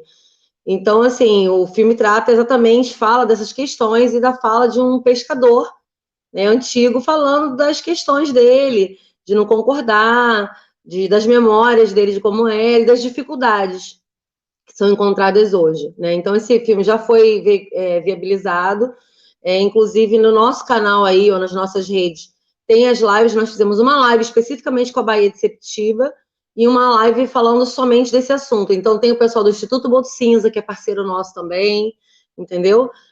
Outros biólogos participaram falando da questão da vegetação de mangue, porque existe uma confusão, assim, um problema muito grande. Para quem é morador, né, como a Juliana, né, que frequentou durante a infância e via a praia de uma forma, hoje em dia, né, os moradores locais, né, assim, os pescadores têm uma reclamação muito grande, que eles dizem que o seu Durval, por exemplo, fala que aquela vegetação de mangue não faz parte da praia dele, que ele quer que tire da praia dele, né? Então, assim, existe essa questão da poluição da Bahia, não só por conta do porto, mas antes disso, por conta da Ingá, né? Enfim, de outras questões, né? Tem a questão do assoreamento e tudo mais, e porque a Bahia, né, um fundo de Bahia, então ela recebe também outros rios que vêm da Baixada, diversos lugares que desaguam na Baía de Sepetiba, né? Então, são muitas questões que envolvem, né, esse assunto, né? Houve um alto índice de mortandade dos botos há um tempo atrás, é um lugar onde tinha maior quantidade de população de botos cinza, né? Então, assim, existem muitos detalhes, né, e que, assim, nas nossas redes as pessoas podem encontrar essas informações, né? Nós temos parceria, inclusive, com o Instituto Bahia Viva, né? Que está à frente dele o Sérgio Ricardo, que fala com bastante propriedade, está à frente, né, dessas questões, tanto da Baía de Guanabara quanto da Baía de Sepetiba, tá bom? Tá ótimo, Aline, muito obrigada pela informação. Eu vi também que a Bianca, que está nos acompanhando nos bastidores, comentou que apesar de a água aparecer límpida em algumas regiões, ela tem contaminação de metais pesados, então que a situação é mais grave, né, realmente do que parece. A Vanessa teve um probleminha na rede, ela conseguiu voltar, só falta abrir a câmera para ela, autorizar a entrada dela aqui no stream. Isso, ela está entrando. Ótimo. Continuando, então. A Lívia, ela comentou que amou a ideia do uso da hashtag das mídias sociais. Realmente, nós que estamos com os alunos sempre, né, sabemos quanto é importante para eles o uso dessas plataformas de rede social, né? E as hashtags pegaram, né? Quer comentar alguma coisa, Vanessa? A hashtag que eu usei, né, nesse trabalho do mestrado foi de uma disciplina, como eu falei, e aí depois eu apresentei no encontro de biologia. Se alguém tiver curiosidade de ver as fotos deles, claro que alguns já desativaram o Facebook, alguns fecharam, só abriram durante a atividade, mas se vocês procurarem, dá para achar ainda. É Aprendi no JBRJ, Jardim Botânico do Rio de Janeiro, né? Hashtag Aprendi no JBRJ. Eles postaram no Twitter, eles postaram no Instagram. Eu deixei livre, porque era um teste ainda. Então, tem no Facebook, tem no Instagram, tem no Twitter, e funcionou bastante, assim. Alunos de outras turmas viam, porque eram amigos, e aí iam procurar, e aí via do outro. Eles adoraram se expor, se mostrar fotógrafos, e, na verdade, para os amigos era só uma foto, mas eu tinha proposto uma pergunta que tinha a ver com o conteúdo daquele período, que tinha a ver até com o conteúdo do Enem, e a pergunta tinha que ser respondida com uma foto, assim, eles gostaram bastante de participar. E é muito interessante trabalhar com fotografia, porque às vezes alguma coisa que o aluno está ali, como no Jardim Botânico, que foi essa primeira pesquisa da Vanessa, usando um método investigativo com os alunos, às vezes o aluno está ali vendo, né, e está tendo uma certa percepção. E quando você pede para o aluno ser o autor das imagens, né, fotografando, né, e que ele busque atingir esses objetivos dessa atividade, é completamente diferente o olhar, né? E depois ele observar a fotografia dos colegas e ver coisas que ele não viu. Então, o trabalho com fotografia é muito interessante. Inclusive, tinha aqui nos acompanhando, não sei se ainda está, o José Ricardo Estrela, que é aluno da turma do Prof. Bio 2018, que é orientando o meu e que trabalha lá na região oceânica de Niterói, em Itaipu, naquela área, com questão de taquatiara, e uma das coisas da pesquisa dele é trabalhar com a fotografia feita pelos alunos, né? Incentivar os alunos enquanto autores desse registro dessas imagens, né? E observando a área natural com um olhar mais apurado. O Vinícius comentou o seguinte: se essa abordagem é válida para turmas, Vanessa, de anos iniciais, né? Essa abordagem que você propõe no seu guia. O meu guia, ele tem o meu olhar, né? É de onde eu falo como professora de ciências em biologia. Então, eu fiz um guia com enfoque para o ensino médio e com um olhar para o ensino fundamental. Mas eu sei que na experiência do Ecomuseu eles já levaram, sim, as séries iniciais lá para o trajeto, e as crianças amaram. Eles fizeram até uma atividade de pintura depois para eles registrarem as impressões, e ficou lindíssimo. Mas eu não me sinto capaz de afirmar uma coisa nesse sentido, porque não é minha área de formação nem minha área de atuação. Mas eu acredito, pela experiência que eu tive com meus alunos de ensino médio, e inclusive, pelo que eu vejo, porque eu já acompanhei uma turma de ensino fundamental de uma outra escola com o Ecomuseu, e das visitas de fim de semana, que eu fui a várias pela pesquisa, que iam famílias com crianças pequenas, eu acredito que funcione muito bem com as séries iniciais. Acho que a Aline quer falar, né? Eu posso falar, Andréia? Isso, porque assim, eu sou professora, né, do ensino fundamental, então assim, eu sou totalmente apaixonada aí por essas atividades extra, né, acho que são muito agregadoras, muito válidas, É claro que tem que ter um planejamento, tem que estar tudo amarrado direitinho, porque é uma atividade fora, as crianças ficam mais agitadas, eles ficam super excitados, vamos supor, vão ou para uma área fechada, tipo CCBB, né? Ou como se fosse no Aquarrio, que assim, para chegar no CCBB, nós fazemos atividades às vezes lá na escola, agora falando sobre a Aline professora, né? Nós fazemos aquela área do entorno, aproveitamos essa oportunidade de estar fora da escola, que é uma coisa difícil, né? Porque não tem ônibus, não tem, enfim, várias situações, e também entendendo, aproveitando o trajeto até chegar no CCBB, nós vamos comentando as coisas da cidade, aproveitando tudo isso, né? No caso do ensino fundamental, né? Que você está trabalhando interdisciplinar, né? Não especificamente uma matéria só. Então, assim, é muito bom, é muito importante, é super válido. Agora, a questão dá trabalho porque as crianças ficam mais agitadas, né? Mas se você conseguir se organizar para isso tudo, né? Vale super a pena. Eu faço atividade com as crianças, nós vamos levar os alunos, que nem são meus alunos, né? Que hoje eu estou como coordenadora pedagógica, mas eu vou sempre acompanhando as professoras. Ali no Porto, né? Antes de ir para o CCBB, chega às vezes mais cedo, nós lanchamos ali atrás, né? Aí vamos até o cais, falamos da Marinha, damos a volta pelo quarteirão, pela Casa França Brasil, falamos com as pessoas no bar, que as pessoas estão passando, falam oi, boa tarde para todo mundo. Enfim, eu acho que é dessa forma que a gente vai formando, né, o indivíduo, né? Porque você não está formando para aquela caixinha ali, dentro daquela caixinha, né? Eu acredito dessa forma, a educação dessa forma, né? E com relação ao nosso passeio, especificamente, também super viável. Nós fazemos várias atividades nas escolas, com palestras, levando os banners, slides, e às vezes tem a culminância, né, dos desdobramentos da atividade, deles acabar fazendo passeio também, né? Então, assim, é muito legal, dá sempre super certo. Não dá para aglomerar, assim, muitas crianças, porque às vezes tem que subir numa pedra, alguma coisa assim, então a gente pede para não ir muita gente, ao mesmo muita criança pequena e, assim, bastantes adultos, né? As professoras, inspetor, enfim, quem vai ajudar, né? Para cada tipo, de 5 a 10 alunos, né? Pelo menos uma pessoa, 2 pessoas aí para poder ajudar a gerenciar, né? Porque, assim, a gente está preocupado em fazer o passeio, passar a informação e tudo mais, e às vezes não dá conta, tem que andar todo mundo junto, tem as instruções, na verdade, né? Tanto no passeio com a escola, ou com os passeios tradicionais de domingo, né? É sempre assim, a gente pede para um ajudar o outro, um olhar o outro, né? Essa questão toda. Mas, assim, dá super certo, as crianças adoram. Eu acho que essa questão de estar fora do ambiente da escola, né? Assim, da sala de aula em si, é muito bom, é muito agregador. E pensar que muitos alunos não têm essa possibilidade, né? Com as famílias, enfim, os pais trabalham e tudo mais. Então, assim, é importante também isso, né? Mostrar essa outra forma, né? Aí, e é agregador e dá para trabalhar todos os temas, né? Assim, com relação às atividades, né? Não só em ciências, língua portuguesa, matemática, enfim. Eu acho que dá para trabalhar tudo, né? Inclusive essa questão da inclusão também, né? De cuidar do outro, enfim, dá para se trabalhar tudo. Eu sou suspeita de falar.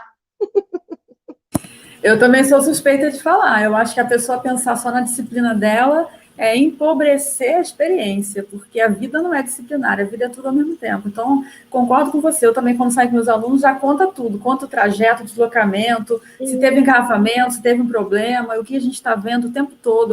Eu acho que tudo na experiência pode ser aproveitado. E os alunos adoram, né? E para o pessoal de 6º ao 9º ano aí, e pessoal do ensino médio, eu acho que dá para fazer parceria. Assim, eu lá na escola eu sou a maluca que, quando eu tinha turma minha, a minha escola é de 1º a 9º ano, né? Então, assim, tem aquela questão do 1º segmento e 2º segmento, né? Então, eu era a professora que mais fazia parceria com os professores do 2º segmento.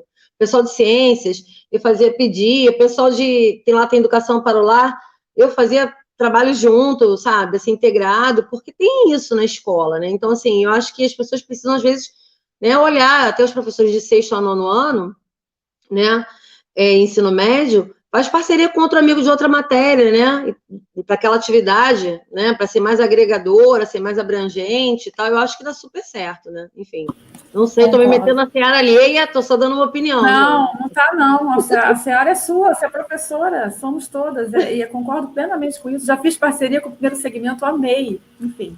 muita coisa boa. Continuando aqui, para a gente não perder as perguntas, a Lívia também perguntou se era possível fazer com pessoas com deficiência a atividade da Vanessa. A equipe do Ecomuseu já respondeu que no momento não, mas que estão pensando. Eu só queria reforçar que realmente áreas naturais é mais complicado, né? A gente não pode fazer muita intervenção em áreas naturais, além de, claro, existir recursos financeiros é uma coisa que não tem, né? Mas, de qualquer maneira, mesmo com recursos, né, áreas naturais, a gente tem uma limitação do que a gente pode fazer. Mas isso não é impeditivo. Dependendo da deficiência, existem alternativas que podem não ter chegado ainda, mas que vão chegar com o tempo, né? Eu acompanho uma pessoa que é da área de turismo, claro que não tem a ver com o ensino, mas as pessoas que são do turismo, que são sérias, elas têm um conteúdo excepcional, elas conhecem a história, a geografia da nossa cidade, enfim. E ela realiza várias visitas, né, passeios, com acessibilidade. E eu fico impressionada que eu não vejo quase limitações, sabe? Ela leva as pessoas cadeirantes para trilhas em unidades de conservação, ela leva os deficientes físicos para mergulhos em vários ambientes da praia, tudo em parceria com outras equipes, e a coisa flui. E a experiência é algo, né, que eu imagino seja inesquecível. Continuando. Sim, aquela primeira visita que eu fiz com os alunos, só para pontuar, aquela primeira visita que me motivou a construção do guia, nós levamos um autista, uma grávida e um aluno que tem próteses nas pernas. E isso não foi qualquer impeditivo. Na verdade, a grávida é que teve uma questão, mas porque ela abusou, e aí ela resolveu apostar a corrida com a amiga em um trecho e passou mal de cansaço, porque ela não estava carregando só o peso dela, ela estava carregando mais um peso e eu acho que ela esqueceu. Mas não que grávida seja deficiente, mas é uma portadora de necessidade especial, né? Então, e assim, o nosso aluno, em algumas fotos da minha apresentação, aparece esse aluno com próteses na perna. Ele parece que é menor que os outros, mas na verdade ele usa próteses na perna. A gente colocou uma observação na autorização do responsável, o responsável autorizou, e o autista também adorou. O aluno de espectro autista fez várias brincadeiras, liderou a conversa, e assim, funcionou, não foi uma coisa pensada, porque aquela primeira visita foi antes do meu olhar de pesquisadora para o espaço. Era o meu olhar de professora que quer levar todo mundo, né? E aí só pedi para os pais autorizarem se estavam de acordo. E funcionou, então eu acho que com um olhar ainda mais cuidadoso, enquanto pesquisadora, com o guia, fica ainda mais viável. Claro que, por exemplo, uma cadeira de rodas não vai passar no caminho, infelizmente. Mas o Ecomuseu, eu sei que ele já tem uma proposta de um trecho ser coberto, só falta conseguir viabilizar, né? Infelizmente, né, assim, o único impedimento mesmo seria para cadeirantes, né, porque tem algumas partes do trecho tem pedra e tal, né, e aí não ficaria viável, né, e tal, seria mais complicado, mas, assim, nós queríamos, assim, é um desejo nosso, né, que seja restaurada a parte da trilha, né, do caminho mesmo, né, onde tem em cima do mole, né, das pedras, porque nós fazemos parte por cima delas, parte nós fazemos paralelo a elas, né, o passeio, que nós pudéssemos utilizar realmente todo o caminho, o trajeto, né, dali de onde tem o radar, né, do início, até chegar lá no cais, na ponta, né, que pudesse estar integralizada, né, a pavimentação. Mas isso ainda é, assim, um sonho, né, um desejo grande nosso. Nós vamos aí com um trabalho de formiguinha pedindo e tudo mais, né? Porque, assim, a área ali, como se fala, uma paisagem natural, tem a questão de tem que limpar, fazer a manutenção da trilha, né? E tudo mais. Nós estamos aí, também temos algumas outras parcerias também com universidades e tudo mais. Estamos tentando viabilizar até a questão do morro, né? Do mirante, enfim, algumas outras questões que nós achamos que sejam importantes para poder ampliar mais essa questão da visitação, né? Continuando aqui, o Luiz Guilherme perguntou a Vanessa se esse guia não pode ser distribuído de forma física, né, impresso em larga escala para escolas municipais, né? Eu já adianto, né, vou deixar a Vanessa falar, claro, mas eu já adianto que isso é um sonho para a gente, mas a gente depende de recursos financeiros, né? Então, assim, desde que o Rio de Janeiro, o estado do Rio entrou em crise, né, ao final de 2015, na virada para 2016, muitos editais, né, como do principal órgão do Estado, que é a FAPERJ, né, para fomento de projetos, tem um edital que é exclusivo de editoração de livros, ele nunca mais foi oferecido, né? Nós não tivemos eles em 2016, em 2017, 2018, Enfim, então, quer complementar, Vanessa? A gente tem que dar conta de várias perguntas ainda, vamos tentar responder um pouquinho mais dinamicamente. É exatamente isso que você falou. Não, concordo. É exatamente isso que você falou, mas eu acho que só um adendo que é uma coisa que eu quis trazer na minha apresentação, porque como professora de Estado eu também vivenciei uma série de limitações. Eu entrei em 2010, que, como dizia, era o tempo das vacas gordas, e eu tinha um monte de possibilidades, e de uma hora para outra a fonte secou. E eu precisei aprender a lidar com isso sem me desestimular como docente. Então, eu acho que um ponto interessante disso é ver o lado positivo. Claro que eu ia adorar ver o meu guia impresso, aquelas fotos em alta resolução. Mas um guia virtual, a hora que ele estiver finalmente disponível, é muito fácil de um professor passar para o outro enviando pelo WhatsApp, ou é como eu disponibilizando no link deles. E aí fica muito mais fácil. Impresso é um sonho, mas assim, eu acho que o material impresso, ele acaba sendo um item na realidade da internet, ele acaba sendo um item afetivo. Eu ia adorar ter, é como eu ia adorar ter um Andréia, todo mundo. Tanto meu quanto da Bia. Eu também ia ter um da Bia. Mas, assim, essa coisa do virtual é muito fácil para o professor, para o outro colega. Se vai embora, com quem fica o guia? Com a escola? Com o docente? Vários materiais se perderam nesse processo. Então, o material virtual, ele fica armazenado na nuvem, seja na web, seja no Ecomuseu, no caso da Bia, no Aquarrio, onde quer que seja, e aí tiver interesse, vai acesso. Novos professores estão se formando. Como é que eles podem ter acesso para analisar isso, de repente, no TCC deles, se eles não estão dentro da escola? Então, tem essa dificuldade de não ser impresso. O impresso é bonito mesmo, é atrativo, mas tem que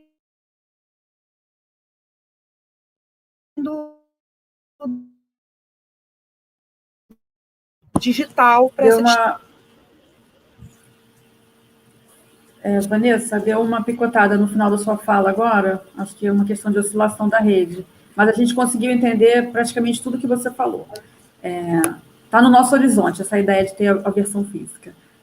Maria Cláudia comentou, que a aluna do mestrado comentou que quer levar os alunos, quando passasse a pandemia, lá para conhecer a praia de Sepetiba, Vanessa. O Américo, que também é aluno do Prof. Bill, só que ele é da turma 2020, ele pediu, Vanessa, se você poderia falar um pouco sobre o protagonismo dos alunos, né, no desenvolvimento da sua pesquisa, porque como é aluno do Prof. Bill, todo aluno do Prof. Bill sabe que existe uma cobrança imensa em cima do aluno desenvolvendo a sua pesquisa, que a pesquisa seja feita dentro do método investigativo, que tenha protagonismo dos alunos. Então, Américo, eu li sua pergunta e consegui entender perfeitamente que a gente fica nessa agonia, né, de, meu Deus, mas como é que eu estou dando protagonismo ao aluno? E às vezes a gente está fazendo sem perceber. Eu me descabelei pensando em como dar protagonismo ao aluno no meu material, e aí num dia, numa conversa com a Andréia, eu percebi que isso já estava dado, em 2 pontos. Primeiro, nessa atividade de fotografias que eu já tinha desenvolvido, e aí eu inseria ela no guia, ou seja, eu já tinha pensado em uma forma de protagonizar o aluno no espaço não formal. Eu só não tinha formalizado isso. E aí eu formalizei e adicionei ao guia.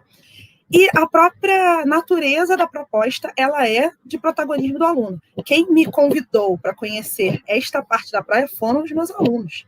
Nessa vivência, né, aí retomando o que a Aline falou da troca entre os pares, da parceria, uma amiga de matemática, não, então vamos levar os alunos para a praia, vamos, como? Não sei, a gente vê, na hora acontece, vamos planejar, vamos organizar, e disso nasce. Então, a ideia inicial é nascente do protagonismo dos meus alunos, de me apresentar o bairro que eles moram. Além disso, o fato de tratar o entorno da escola é uma forma de valorizar também a experiência do discente. E, por fim, essa atividade, que quando você tiver oportunidade, se quiser pode me mandar e-mail que eu te explico melhor sobre a atividade, que essa... Ai, minha internet está péssima, Estávamos gente, ouvindo. mas acho que vocês estão me vendo, né? Estamos ouvindo, sim, estamos ouvindo. Essa atividade, ela é toda centrada no aluno. Então, o aluno desenvolve, o aluno fotografa, o aluno posta, o aluno rastreia os posts do amigo. Então, essa atividade... porque ela tinha intercalado. E aí o aluno desenvolve essa visita que, claro, é coordenada, é mediada pelo professor como responsável pela atividade, mas ele toma a dianteira nesse sentido de fotografar, de apresentar, de rastrear o que o outro colega postou. Mas qualquer coisa você pode me mandar e-mail ou me chamar lá no Instagram que a gente conversa melhor sobre isso. Aliás, todo mundo, eu adoro conversar. É verdade, gente, ela ajuda mesmo. Então, agora temos algumas perguntas referentes à apresentação da Beatriz. A Lívia, ela achou sua pesquisa incrível, já está motivada a visitar o aquário, mas ela faz a seguinte pergunta, que você comentou um pouco sobre a obra, grande obra de revitalização da região portuária. Ela comentou o que aconteceu com as favelas da zona portuária nesse processo de revitalização. Bom, obrigada, Lívia. O intuito do meu trabalho era realmente estimular essa visita, né? Até como eu falei, para aumentar a aproximação com o ecossistema marinho, que aqui no Rio eu acho que está bem baixo o interesse. E tá, então, a revitalização ela aconteceu na parte que o governo tinha domínio, né? Que a Prefeitura do Rio tinha domínio. Em si, na comunidade, nas casas das pessoas, nada foi alterado. A gente fala revitalização porque foi a área onde a prefeitura pôde mudar e fazer os alvarás de licença para as empresas e tal. Então, a revitalização acontece quando a má fama do lugar é caída, né? Então, não mudou, continua tendo favela, continua tendo tudo, porém o local ele é visto como um ponto turístico. Espero ter respondido. O Tuan, que é nosso aluno da graduação, ele perguntou se está disponível para download o seu guia, Beatriz. Então, ainda não tá, né? Mas acho que eu posso enviar, né, Andréia, para as pessoas que quiserem. Assim, gente, é porque a Beatriz ela apresentou assim, o fechamento do ano 2019, né? E esse ano, como a Vanessa falou, quando começou, a gente já começou na base do atropelo da pandemia. Então, a versão final corrigida o texto é muito grande. A gente pensa que a monografia dela tem um texto enorme e tem também um guia com mais de 100 páginas. Então, até fazer a correção de acordo com a banca, de acordo com as regras da UERJ, de tudo, a gente está finalizando agora, né? Quase. Sim, eu finalizei ele agora na tem quarentena. Quase 6 meses depois da defesa, mas isso acontece, o trabalho é muito grande, e vocês viram que tem uma formatação feita de um programa diferente, que não é o Word, que são fotos, imagens, legendas. Mas logo a gente vai colocar na biblioteca, e daí, a partir desse momento que eu colocar na biblioteca da UERJ, eu posso estar enviando para quem quiser, não? E também vai estar no site do DSB também da UERJ. Assim que a Beatriz, que eu acabar de fazer a avaliação desse novo formato com design modificado, a gente vai acoplar uma obra na outra, ou seja, o texto da monografia, que é feito no Word, com o guia, que é feito em outro programa, com um PDF único, com a ficha catalográfica da biblioteca. Aí a gente vai poder tanto disponibilizar no nosso banco de monografias, do Departamento de Ensino de Ciências e Biologia, quanto passar para as pessoas que quiserem. E, obviamente, a gente vai buscar financiamento ou não, né, para ter o livro separado, né? O livro ficou muito grande, gente. Então, a gente está buscando alternativas de como ter esse livro, mesmo sendo em versão digital, que não depende de recursos financeiros, a gente está pensando em como o público vai encarar um material que tem mais de 120 páginas. Então, assim, o professor está com disposição de ler aquilo tudo, a gente está repensando a quantidade de informações, porque para nós duas, assim, que acreditamos muito no valor daquelas informações, eu quero saber como é que é o recinto, quais são as características físicas, o que tem dentro, o que eu posso falar. Então, aquilo tudo, para mim, eu fico apegada àquelas informações, a Beatriz também. Mas a gente tem que pensar no professor que está sempre lendo, tem muito material para ler, né? Será que ele vai dar conta? Será que é interessante? Então, a gente está repensando essa versão do guia separado, como ela vai ser, se a gente vai manter com esse tamanho, ou se a gente vai fazer alguma simplificação.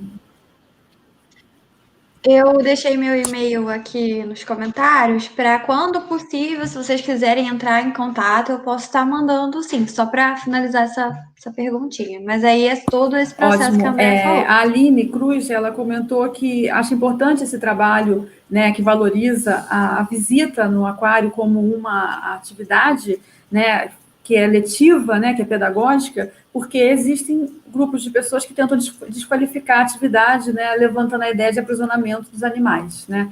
Isso existe em relação ao jardim zoológico, que agora também da Grupo Cataratas, né? Agora vai ser Bioparque, está ainda em obras, mas a gente lida constantemente com isso, inclusive na época que o Aquarrio foi ser inaugurado, né, e lançou nas redes sociais a inauguração, ele foi bombardeado, os perfis sociais do AquaRio foram bombardeados de críticas, né, das pessoas que não acreditam. É muito complicado, né? Eu, a Vanessa, a Beatriz, temos uma visão diferente disso, né? Nós olhamos a oportunidade de aprendizado das pessoas naquela visita, né? De conhecer aquelas espécies, uma experiência que nunca vai se comparar a você ver uma foto no livro ou ver um vídeo, né? Então, esse é um ponto bem polêmico, né? Mas para nós, assim, a existência do AquaRio, ainda mais com todos esses selos de qualidade que ele tem recebido, para nós é importante, né? Nós acreditamos no potencial pedagógico de uma aula lá dentro. A Laís falou que já quer o guia, a Lívia adorou que você usou o Nemo, né? Para o guia, né? Os personagens. Nossa, isso foi... Nossa, pensei tanto nisso. Obrigada. Esses filmes, gente, eles têm uma grande equipe por trás de pesquisadores, né, especialistas da área, para que o filme seja produzido. Então, se vocês assistiram realmente o Nemo, né, o primeiro, né, antes da Dory, o filme é cheio de conteúdos, músicas. Ele é totalmente realista, né? Eu usei ele porque ele é totalmente realista. Ele teve toda uma pesquisa da Disney em cima dele para efetuar as animações. Sim, e as informações, os nomes, a nomenclatura, que são esses termos específicos de biologia, são apresentados nas musiquinhas, nas falas, nos diálogos. Então, aquilo tudo foi feito embaixo de uma grande consultoria, né, de um material de qualidade. E, por fim, temos a pergunta do Douglas, né, claro, lembrando aqui que eu acabei de anotar as perguntas assim que a Beatriz acabou de falar. Então, perguntas que tenham surgido após a gente começar a responder, aí eu vou ter que ver se alguém anotou, a gente deixa para responder no chat depois. O Douglas perguntou, Beatriz, quanto tempo você levou para construir o guia?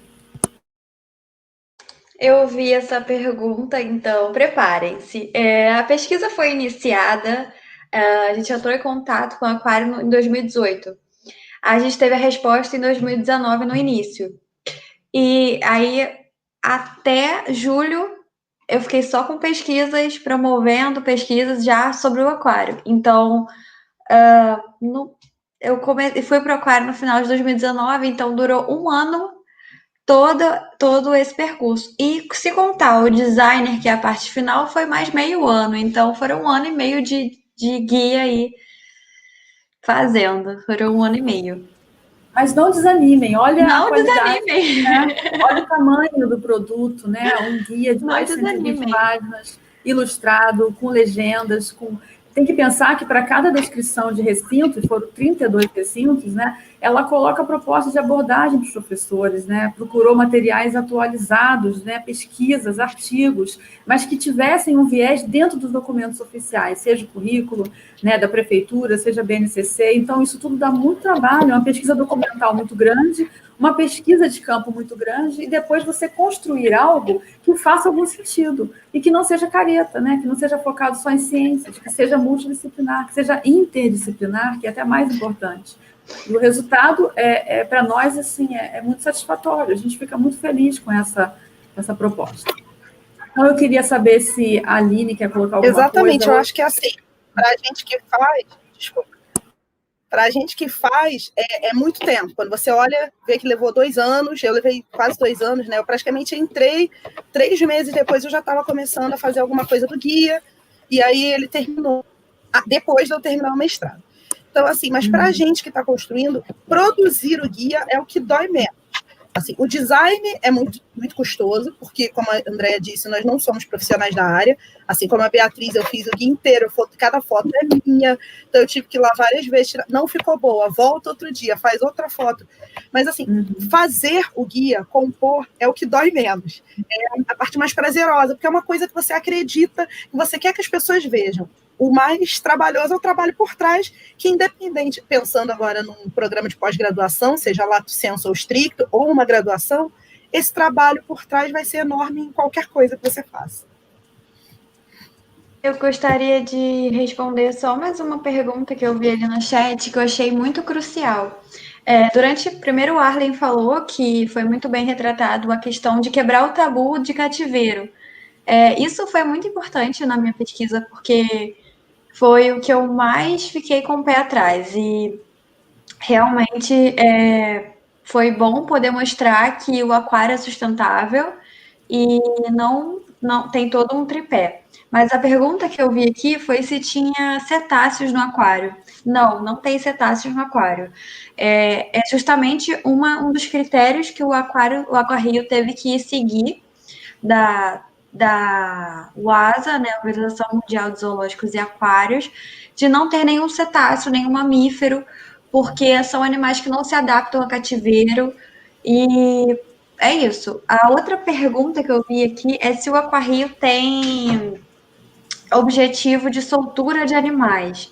Não, o Aquarrio não possui soltura de animais, isso eu perguntei a eles, mas eles não me deram uma resposta muito concreta. O que acontece é troca de animais de aquários, para evitar a pesca de outros animais no meio ambiente natural. Então, o que acontece é um aquário trocar animal com outro aquário. Isso é muito bom porque diminui a pesca esportiva e a pesca direcionada para esses animais. Então, respondendo aí essas duas perguntas, obrigada pelos elogios. Muito bom. Essa questão de soltura de animais é pouco complexa, porque imaginem que quando a gente troca animais de cativeiro, tem a quarentena, né? E quando você vai soltar no ambiente natural, você não pode fazer isso. Então, para animais que são aquáticos, né, é mais complicado, né? Existiria essa questão de como, né, não levar um problema, talvez, que as espécies tenham no aquário, que no aquário não se manifeste, mas não levar isso para o ambiente natural. Bom, eu queria saber se a Aline quer colocar alguma coisa, porque acho que a gente conseguiu responder as perguntas e que os que a gente não conseguiu responder, pedimos desculpas e vamos ter o compromisso de responder pelo próprio chat daqui do Ecomuseu. Eu quero, mais uma vez, agradecer muito a presença de todos que estiveram aqui, profissionais da área, professores lá da UERJ, que estavam prestigiando, alunos da graduação, da pós-graduação, do mestrado Prof.Bio. Quero agradecer o acolhimento do Ecomuseu de Sepetiba, né, pela Bianca, pela Aline, pelo Gabriel, que nos acolheram, nos receberam e permitiram essa transmissão simultânea e essa possibilidade do nosso material ficar aqui gravado, ancorado no perfil de vocês. Nós ficamos muito felizes com essa oportunidade. Quero parabenizar, né, a iniciativa de vocês, que já há mais de 10 anos, então, estão executando um trabalho tão importante, e agradecer muito a minhas queridíssimas ex-alunas, né, a Beatriz Mello, a Vanessa Ivo, né, que são pessoas muito queridas para mim. Aline, muito obrigada por toda a sua ajuda e acolhimento. Não, eu que agradeço, né, em nome do Ecomuseu de Sepetiba, a oportunidade, né, a Vanessa já é parceira nossa, já é de casa, né, já esteve conosco numa das nossas lives semanais e tudo mais. Fica aí o convite, até se vocês quiserem falar sobre essa questão, essa temática, né? Gerar um assunto, uma abordagem para uma live nossa, né? Que é uma coisa mais livre, tem uma abrangência maior de outros públicos, né? Também fica aí o convite para vocês, né? Dessa temática ou de outra temática, tá?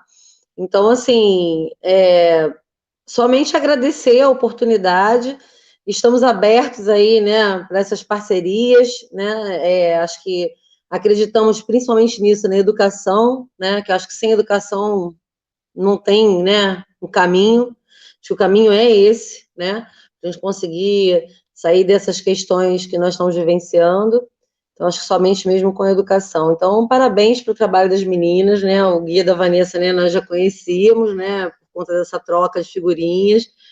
Já estivemos também lá na escola, né, fazendo atividade com a Vanessa lá na escola, que ela atua na Nova Sepetiba e tudo mais, né. Beatriz, fiquei apaixonada, eu sou super fã do Aquarrio, né. Eu coloquei ali no comentário, a Aline Cruz sou eu, porque nesse negócio, nessa treta aí do Google, o sobrenome é Cruz, não é Barcelos, eu não lembro, né, enfim. E eu estive lá também visitando com as crianças, enfim, eles conseguem, como eu deixei no comentário, eu consegui uma gratuidade para os alunos, que apesar de ser da rede estadual, não tem gratuidade, né, só o município. Então, os alunos pagariam meia entrada e nós estávamos financiando, né, Elisete Morim, que está tendo a live ali, um beijo, ela é da Rural, a Elisete é da Rural, tem um trabalho na escola, tem um projeto, né, de reciclagem, nós fizemos uma gincana com os alunos, e aí nós fomos lá para conversar com a Aquarrio para tentar viabilizar isso.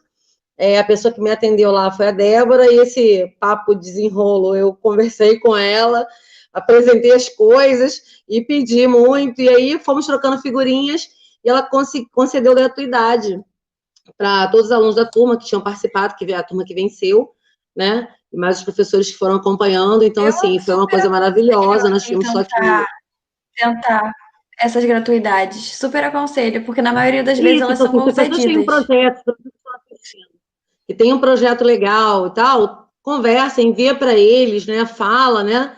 Que assim, eles estão abertos a essa troca, né? A receptividade. E nesse momento que eu estive lá, eu vi que eles têm um projeto que fala sobre manguezal também, né? Que é a nossa área, a nossa região aqui e tudo mais. E, inclusive, eles fazem essas parcerias, periodicamente tem essas reuniões para melhorar a questão das visitações que tem, né, com as escolas. Então, os professores que se cadastram, não sei se são todos, mas eu fui convidada já mais de uma vez para participar de uma reunião lá para tentar melhorar essa qualidade, esse olhar, né, nesse atendimento da demanda das escolas. Então, assim, só deixando esse adendo. Então, é um prazer muito grande. Parabéns, meninas, trabalho maravilhoso, magnífico. Andréia, né, parabéns aí pela brilhante condução, né, com as suas ex-alunas aí. E ao todo o público que ficou conosco até aqui, muito obrigada, né? Os nossos canais estão aí, no nosso canal tem outros vídeos, como eu falei, acho que o Bahia também está disponível já, né? Sigam as nossas redes, acompanhem. Temos lives semanais, geralmente acontece às quartas, mas às vezes às quintas. Enfim, teve o conteúdo das lives, que foi da Semana do Meio Ambiente, também são excelentes, tem coisas bem bacanas, né? Falando inclusive sobre a Baía de Sepetiba, então vale dar uma conferida, tá bom? Eu agradeço aí a oportunidade. E fica aberto aí o convite para próximas oportunidades. Vocês, ou quem estiver assistindo, se estiver, né, precisando e acha que seja viável, né, estamos aí disponíveis para apoiar cada vez mais essas iniciativas aí muito relevantes aí nesse processo de ensino-aprendizagem, tá bom? Isso, um beijo para todos. Obrigada. Muito obrigada, Aline. Acho que Beatriz pode se candidatar aí uma live dessas aí que vocês têm feito no Instagram. Acho que vale super a pena. Gente, queria lembrar todo mundo que na semana que vem nós teremos uma outra live sobre metodologias ativas. Na verdade, a próxima não vai ser roda de conversa, vai ser uma webconferência com o professor Helder Carvalho, já é conhecido de alguns alunos meus, né? Ele é mestre pela Fiocruz e vai apresentar uma webconferência. Eu vou fazer só, assim, a abertura, né, ajudar com as perguntas sobre metodologias ativas semana que vem, às 15 horas, no canal dele. Eu vou lançar a divulgação hoje ou amanhã, tá? Aguardo vocês. Muito obrigada a todos, então, e até a próxima. Obrigada. Obrigada a todos, obrigada pelos elogios e coloquei meus contatos aí nos comentários, estou à disposição. Acho que a Vanessa queria falar.